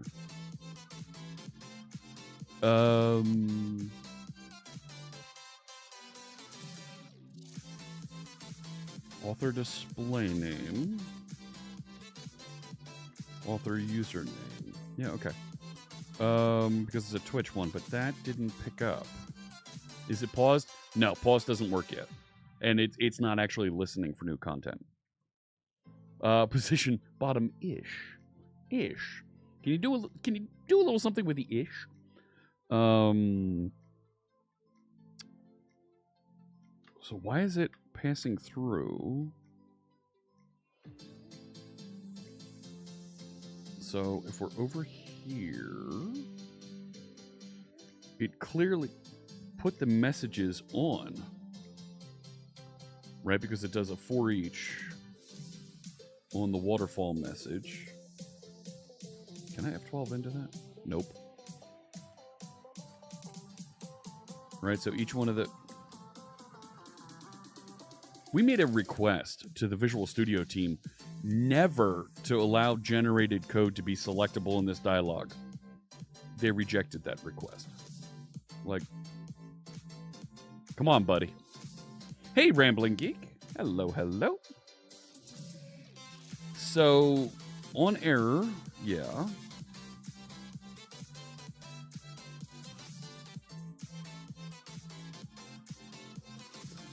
That's missing a using statement.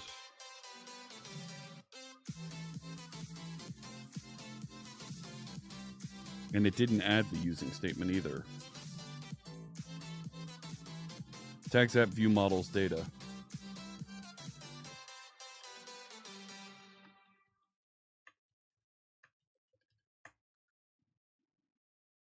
Okay, that... Yeah, now I can also remove that.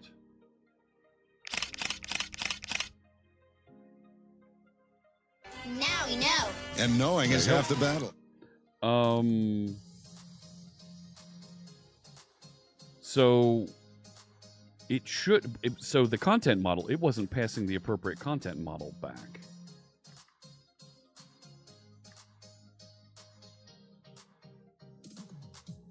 No. Right, reload. That's ugly and a mistake. We need to figure out how to get that to load faster. Yeah, it's still not...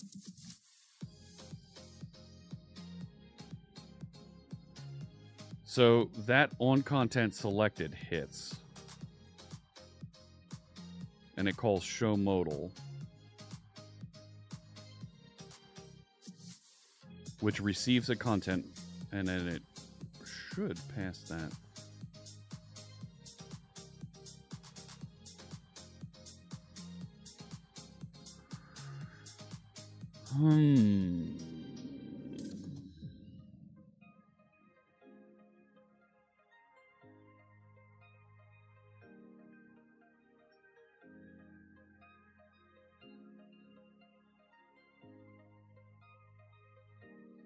This is missing that same using statement.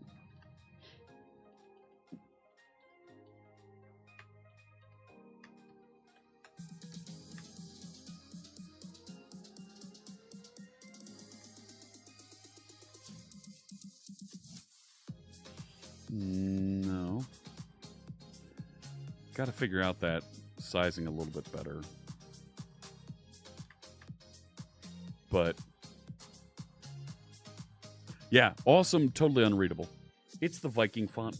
I'm on it for another 5 minutes. Not that you were actually reading the code, were you? That's right. Blame Nitro Evil. Their name is Evil. Like, and you were expecting Nitro Nice? No, Nitro Nice is somebody else.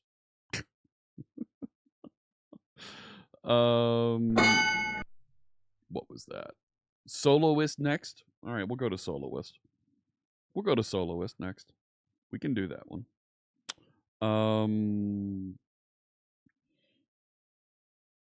Where's the image for that? Image, profile picture, profile URI. It should be author, profile image URI. Fixed.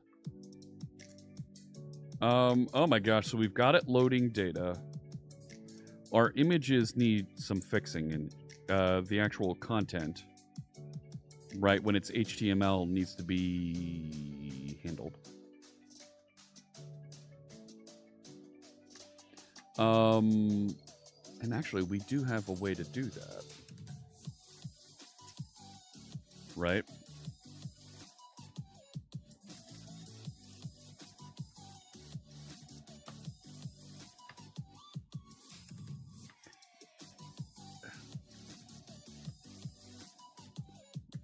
Here. Yes, I know it's a type.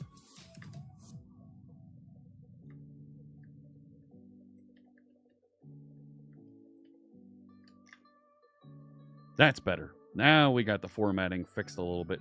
Still have to get the images and emotes attached. But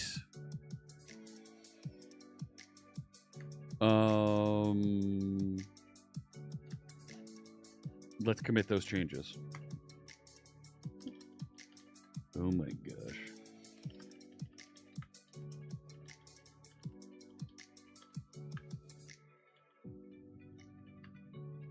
No.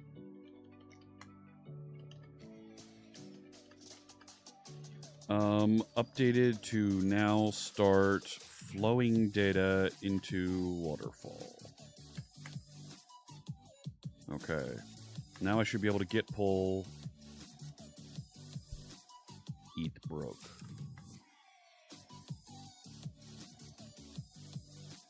There's limits on how many times you can redeem some of those.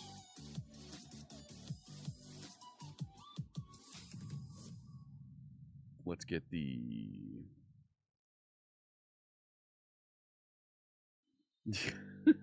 yeah, there are limits to how many times you can redeem those. Let's go. Activating extensions. Like, what are we doing here, VS Code?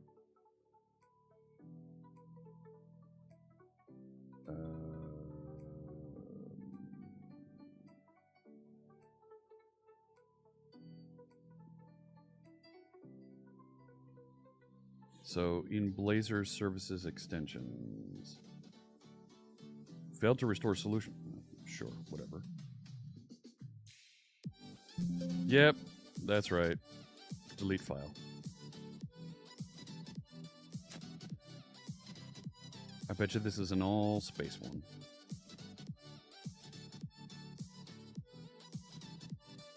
Yep.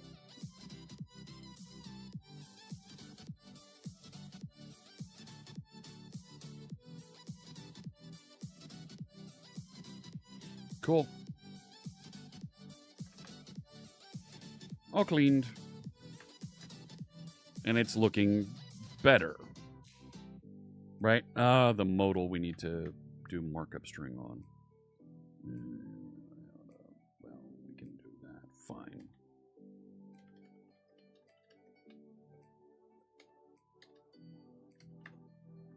Better. Yeah, I've got some very long streams. Cool. So I like what Mystic Soda is saying here. Yeah, that'd be nice. The bottom and the scroll of this isn't quite lined up all the way here. We've got some CSS work to do. CSS work. You wound me.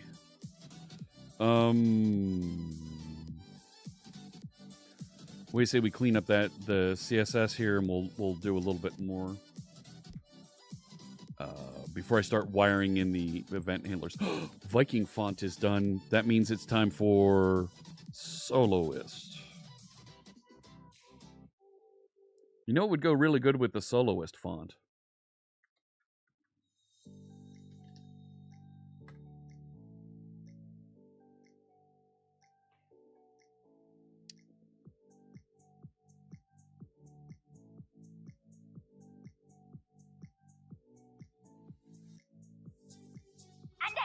No and then. It's the Soloist font for 15 minutes. All Star Wars font all the time. Gosh.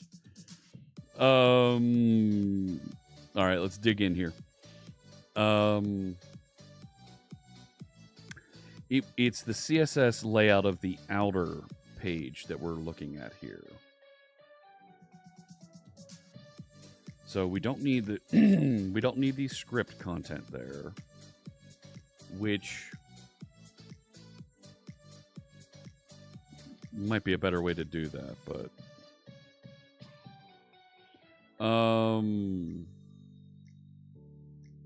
so we have the floating header, the page title, max width header.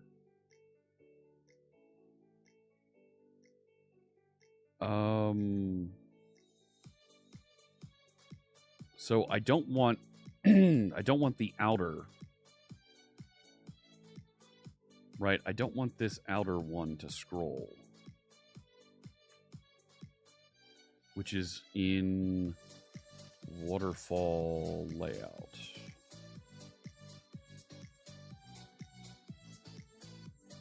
Ugh. This one. That feels great. That's great. I see what you've done there, and I don't like it. Can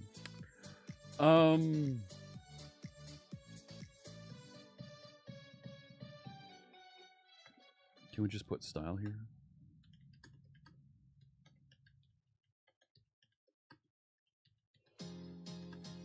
Let's make it specifically overflow Y.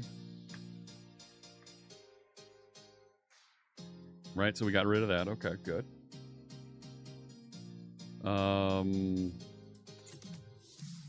And now the little fade element, this drawn right here.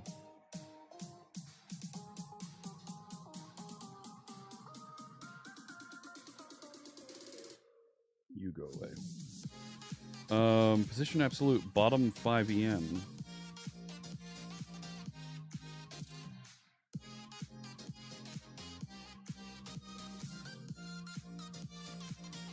I'm I'm trying to edit you. Why are you making me do this stupid scrolling thing?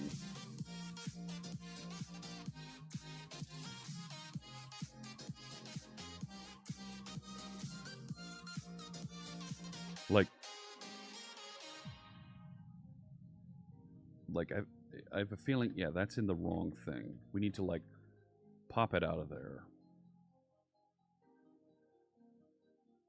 Right?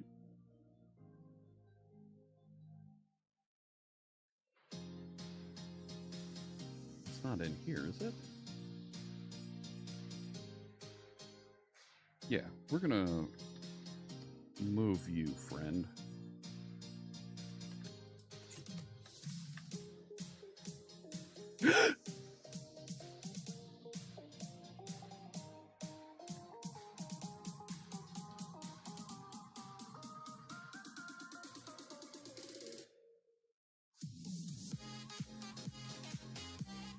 What did I do?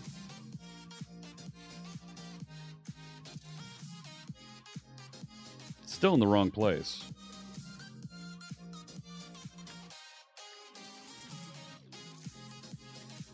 Yep, this one. There we go. If I change that to 0, it's completely gone.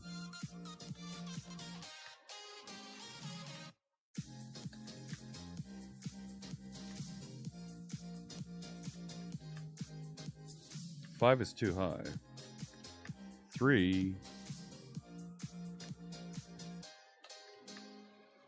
No.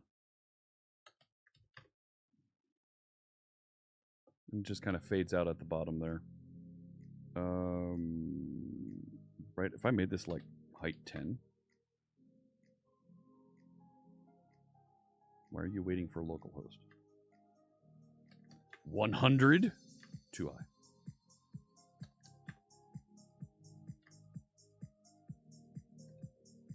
I don't know. Can we make it a little bit darker?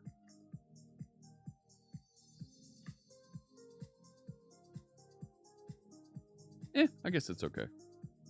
Yeah, the lowercase starting and ending is part of the challenge here, right? But I think we fixed the layout there pretty well.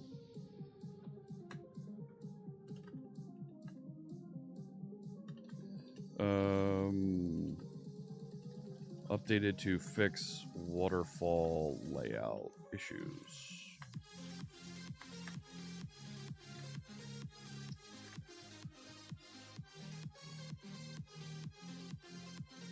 Okay.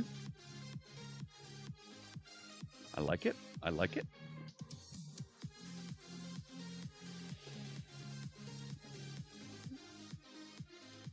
Yeah, it's a Disney World thing. Yeah. It's a Walt Disney quote, and I need to put that in. Right, I need to put that in. Did you? Eric, that's amazing.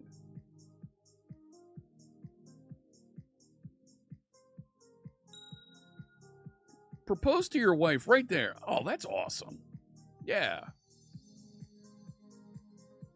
Yep, the MK is Magic Kingdom. Yep.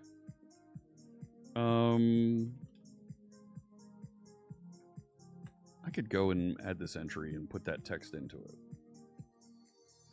to make the reporting of it a little bit easier. Once Storage Explorer opens here. I haven't opened Storage Explorer in a long time. So all of the data for my hats is sitting in Azure Storage. And it's taking its good old time to open here. Feels bad, man.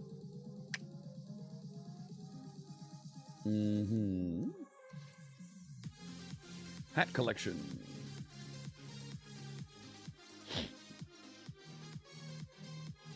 Invalid.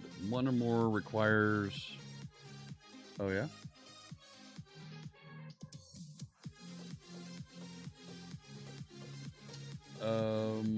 This one? Authenticated. I can return to Storage Explorer. Yay!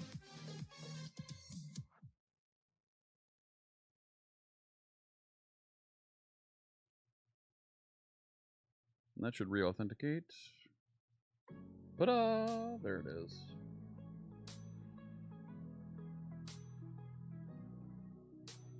Hat collection.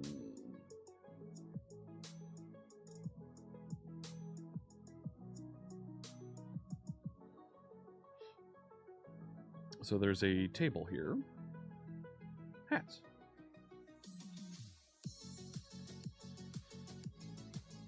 There's the MK plaque, Magic Kingdom plaque.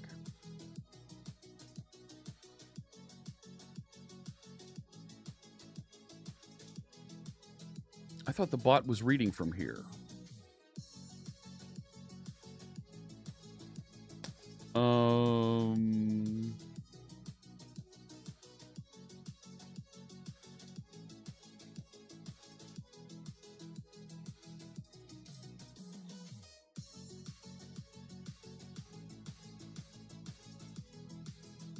I guess the bot's not reading from there. I'll have some work to do. Yep, go ahead and reinstall. Jean Valjean! Gene80 just resubscribed for 49 months.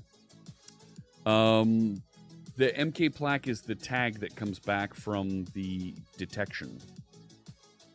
It uses a follow-up query to go get the actual name and description of what the hat is. Okay, so we fixed the layout stuff. Do I really want to do services? Do I want to get into admin screen? Let's get the admin screens wired up. What the hat? Yeah, right. Let's bring over the admin screens. Also, the navigation menu.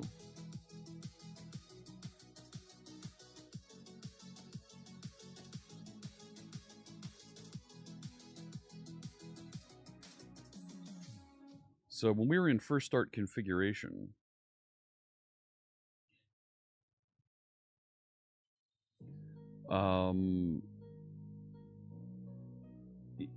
it decided to launch this from main layout. If we're not configured, go do this. And is configured is coming out of that. I'm going to put that also in the header. Ah, there we go.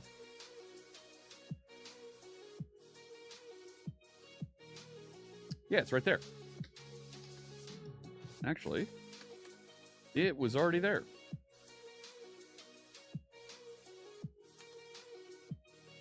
So...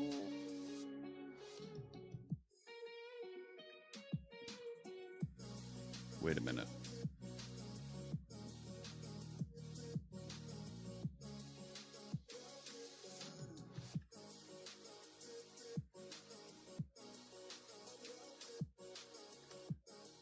Is that right?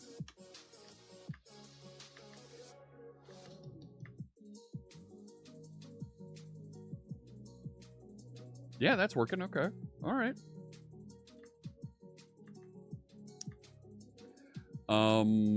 We haven't done the login features yet.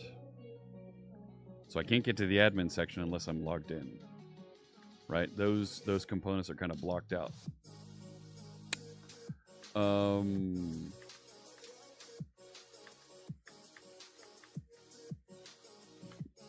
Yeah, okay. So where do I go?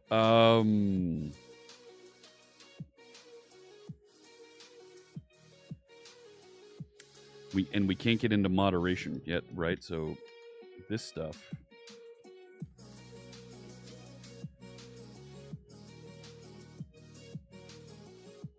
And I guess I can try and have it do that. And it's probably going to choke and say, I don't know what that is. Feels bad, man.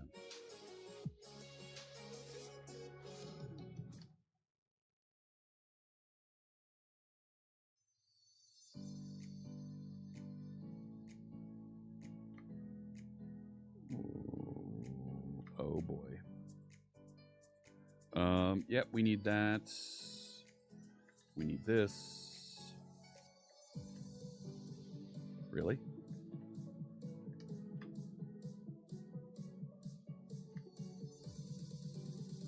Still doesn't like authorization service here.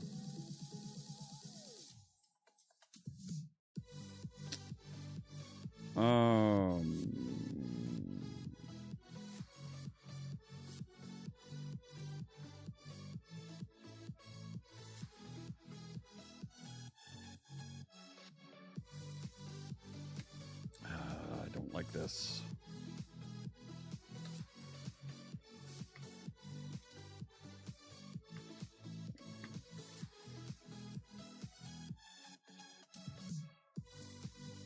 Header on 23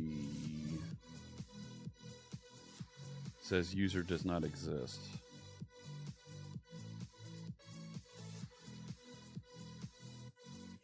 We're crossing over into Blazor. Han shot first? Did he?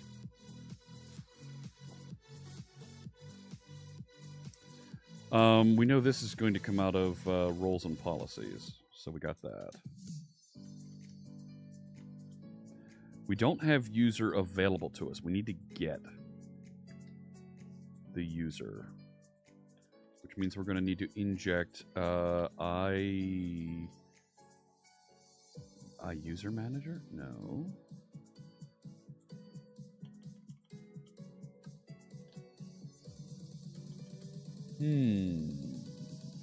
Let's go back over to some of those account screens, like personal data.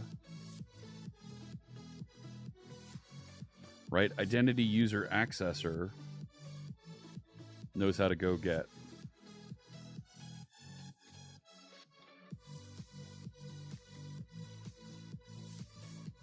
So if we inject that, what do you mean you don't know what that is? No. TagApp, Blazor.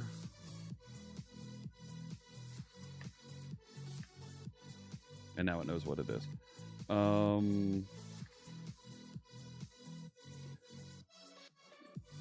But it uses that. Really?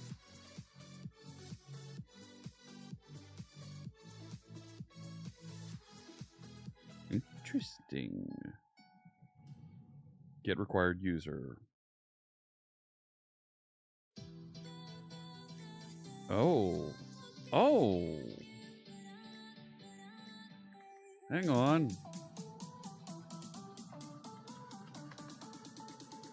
So we've got to catch the HTTP context.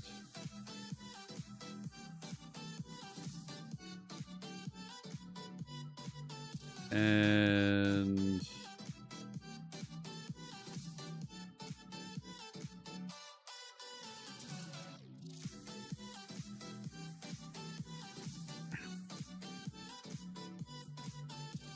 where does that put the user?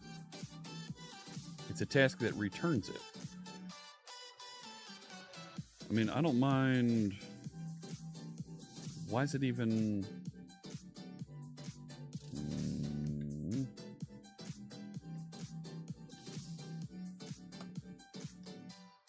No.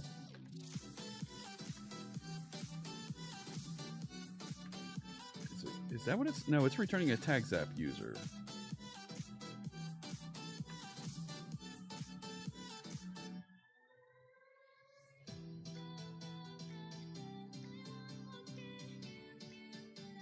So this can now take user. What? It wants a claims principal user.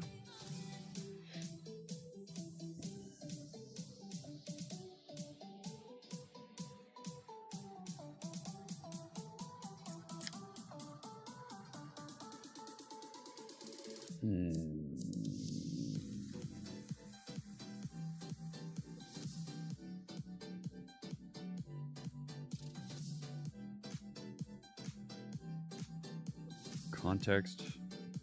I want context.user passed in there. In which case I don't need that. What have I done?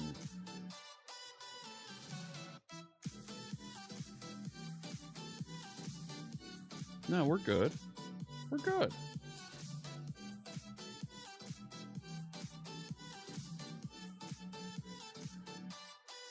And I don't need this.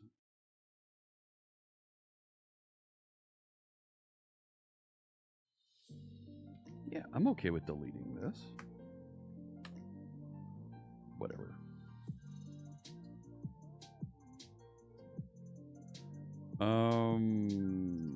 Oh, I deleted the wrong thing up top, didn't I? That one. And this can go away. It was the wrong type of comment is what it was.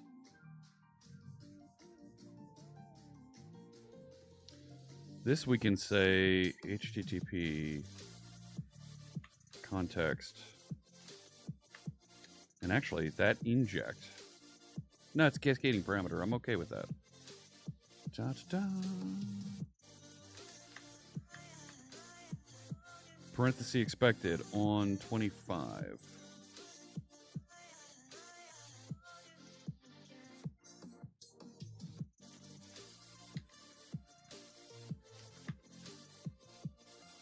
Blammo!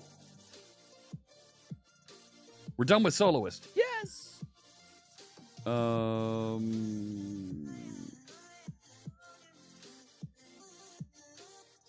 It doesn't like it.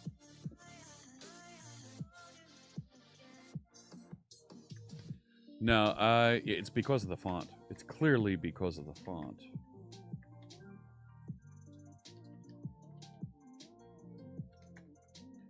So we did our font redemptions.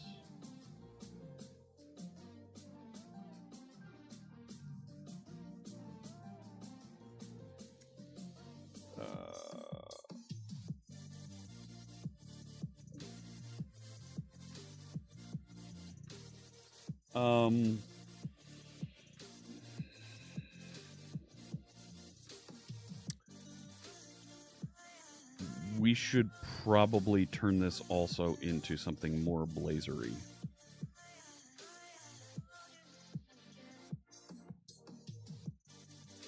Right.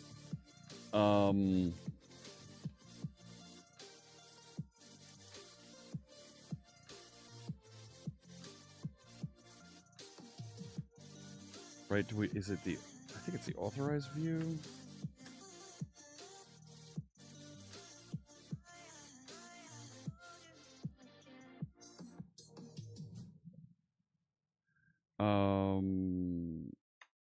And yeah, I think it's, no, policy moderator. Right? Role. Policy moderator. If I do that,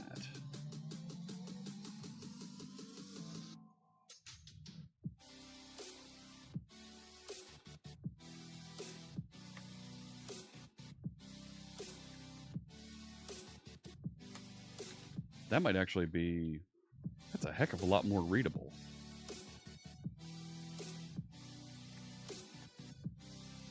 Still doesn't like it. No, up here, restart. Probably didn't patch and restart properly.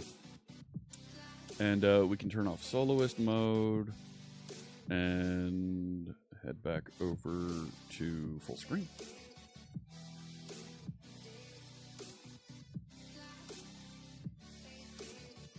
No. Moderator policy was not found. Okay. That's okay, right? That's where we were.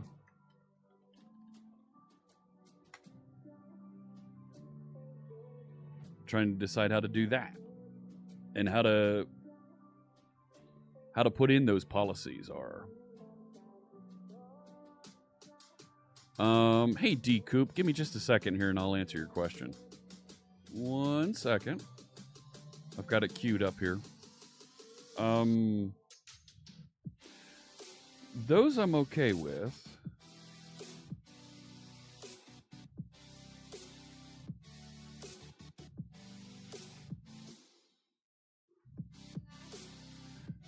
It's right there.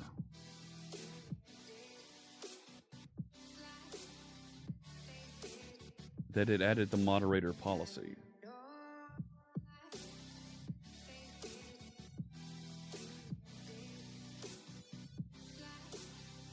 Right?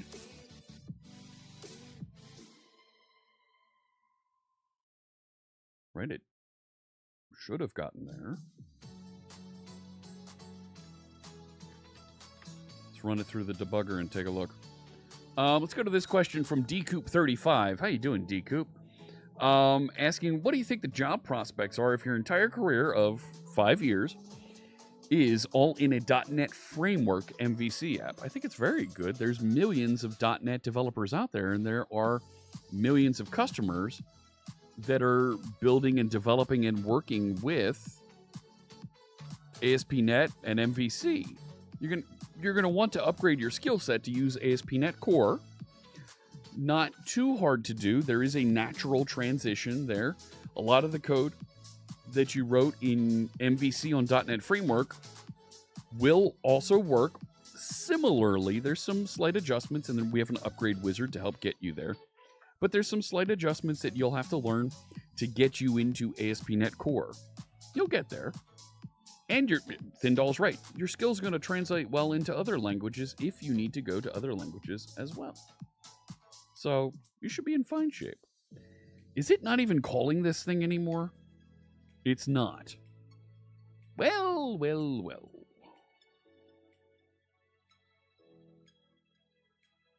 I went through all of that, and it's not even doing the thing.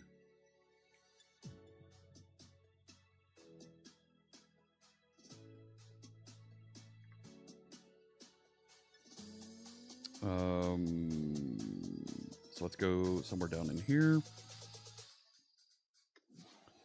Services, add TagApp security, and we need to pass in my custom configuration thing here and builder configuration. And we need to await that. Save. See what we got.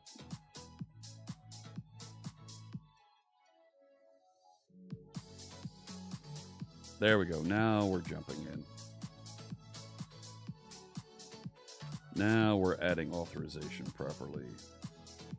Some services are not able to be constructed.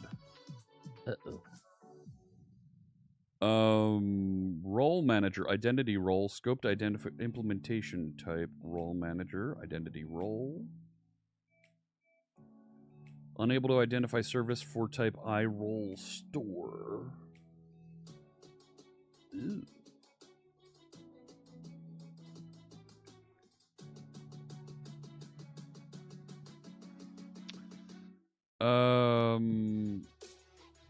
That feels bad.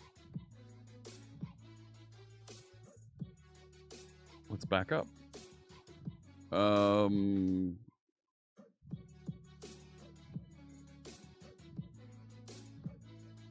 You never coded in Java like me. No, that joke doesn't get old. That joke does not get old.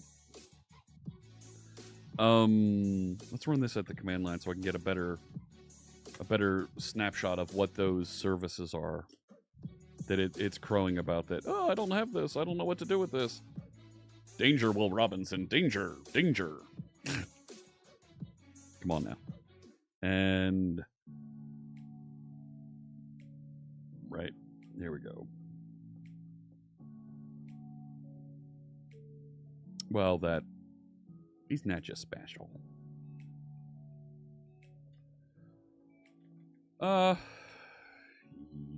Didn't even get there. It just crashed out.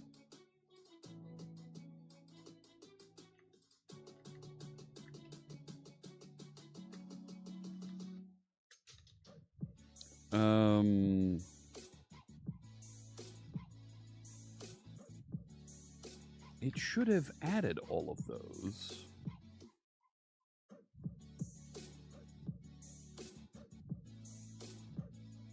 Right in there.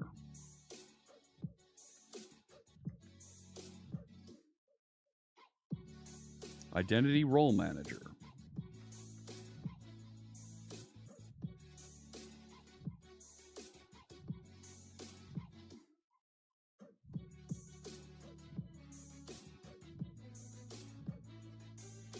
Right? Those should have come in somewhere down in here.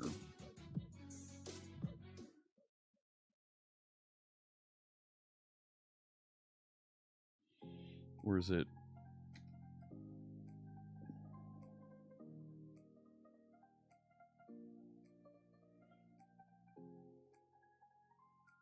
Right? Are we getting down into here?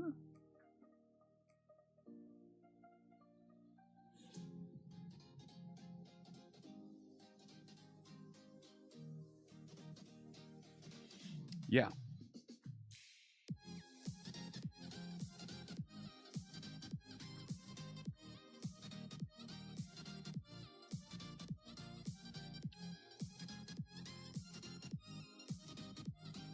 So what did I nuke?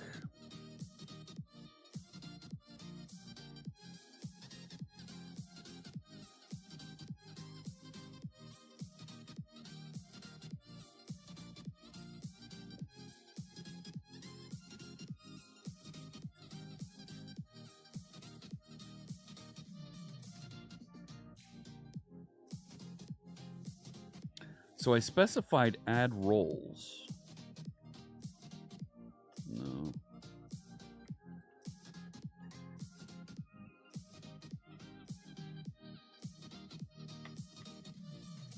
Do I need to add the role manager?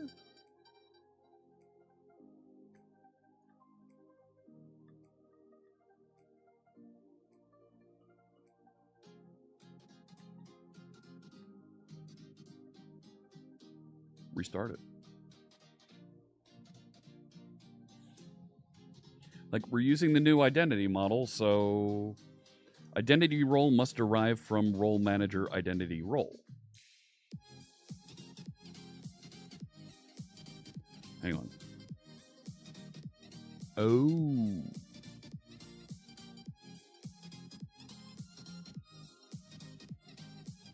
Do I not need to add roles? Like, are they already in there?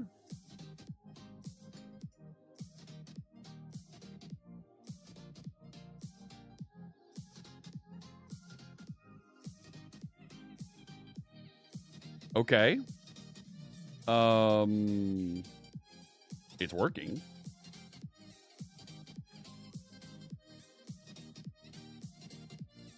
We'll have to see how the role manager interactions come through. It is after 1. I want to stick a pin in where we are at this point. I do have some things that I have to do today, and quite frankly, I need to get some lunch. So let's wrap up where things are right now, and I'll dive back into this a little bit later. Other than keeping you company? Yeah, that's right. Reconnected security. Push that up. Leftover cheese bomb meatballs. Yes, they are so good. There we go. Everything's checked in, ready to go, and I feel good about where we are at this point. We brought back in the ability to search and query the database. We've got it wiring up and connecting to the database, and now it's loading and painting our existing messages on screen. We fixed the layout a little bit on waterfall screen, and it looks like it used to. We still have to implement things like resolving emotes and embedding cards, images on the messages. That is something that is just a formatting thing that we'll take care of in a bit, but we got security wired back up. So we still have to do the login screens and get them wired back in here. And there's new login screens from Blazor that we're going to have to cross and implement and reconnect things into, as well as setting up those third-party services we're connecting into and getting that all working together. But we're going to save that for next time. Yes, cheese bomb meatballs. So yesterday I had made dinner ahead of time. I had some food sitting in the crock pot cooking. I make an Italian meatball, and that has a little secret. It has a piece of mozzarella stuffed in the center, so it melts down nice, and away we go. When is next time? Tomorrow, Friday. We're going to be streaming live tomorrow morning, and tomorrow morning is going to be the last stream before the holiday, before the Christmas holiday, and it's going to be the stream where we do our reading of The Night Before Christmas and 'Twas the Night Before Die Hard. So we're going to wire up the admin screens. We're going to wire up the login screens, get all of that working with Blazor tomorrow. All right, friends. Thank you so much for tuning in. Come on, play the sound. Thank you. Thank you so much for tuning in and joining me. Let me see who else is streaming on the big Twitch TV network. That we can get you there. Can we read it in Azure TTS? No, we're not going to do that. Taking a look around the horn. You know what? Speaking of voice, let's go over to our friend Code Rush. Code Rushed. There we go. Thank you so much for joining us. I'll be back tomorrow. It's our Christmas stream. We're gonna have a whole lot of fun. I'm probably gonna go a lot longer tomorrow. Grumpy streaming his guinea pig still, yeah. So have a great rest of your day. Get ready to say hi to our friend Mark Miller, and I'll see you tomorrow. Until then, I wish you good health and good coding. Take care.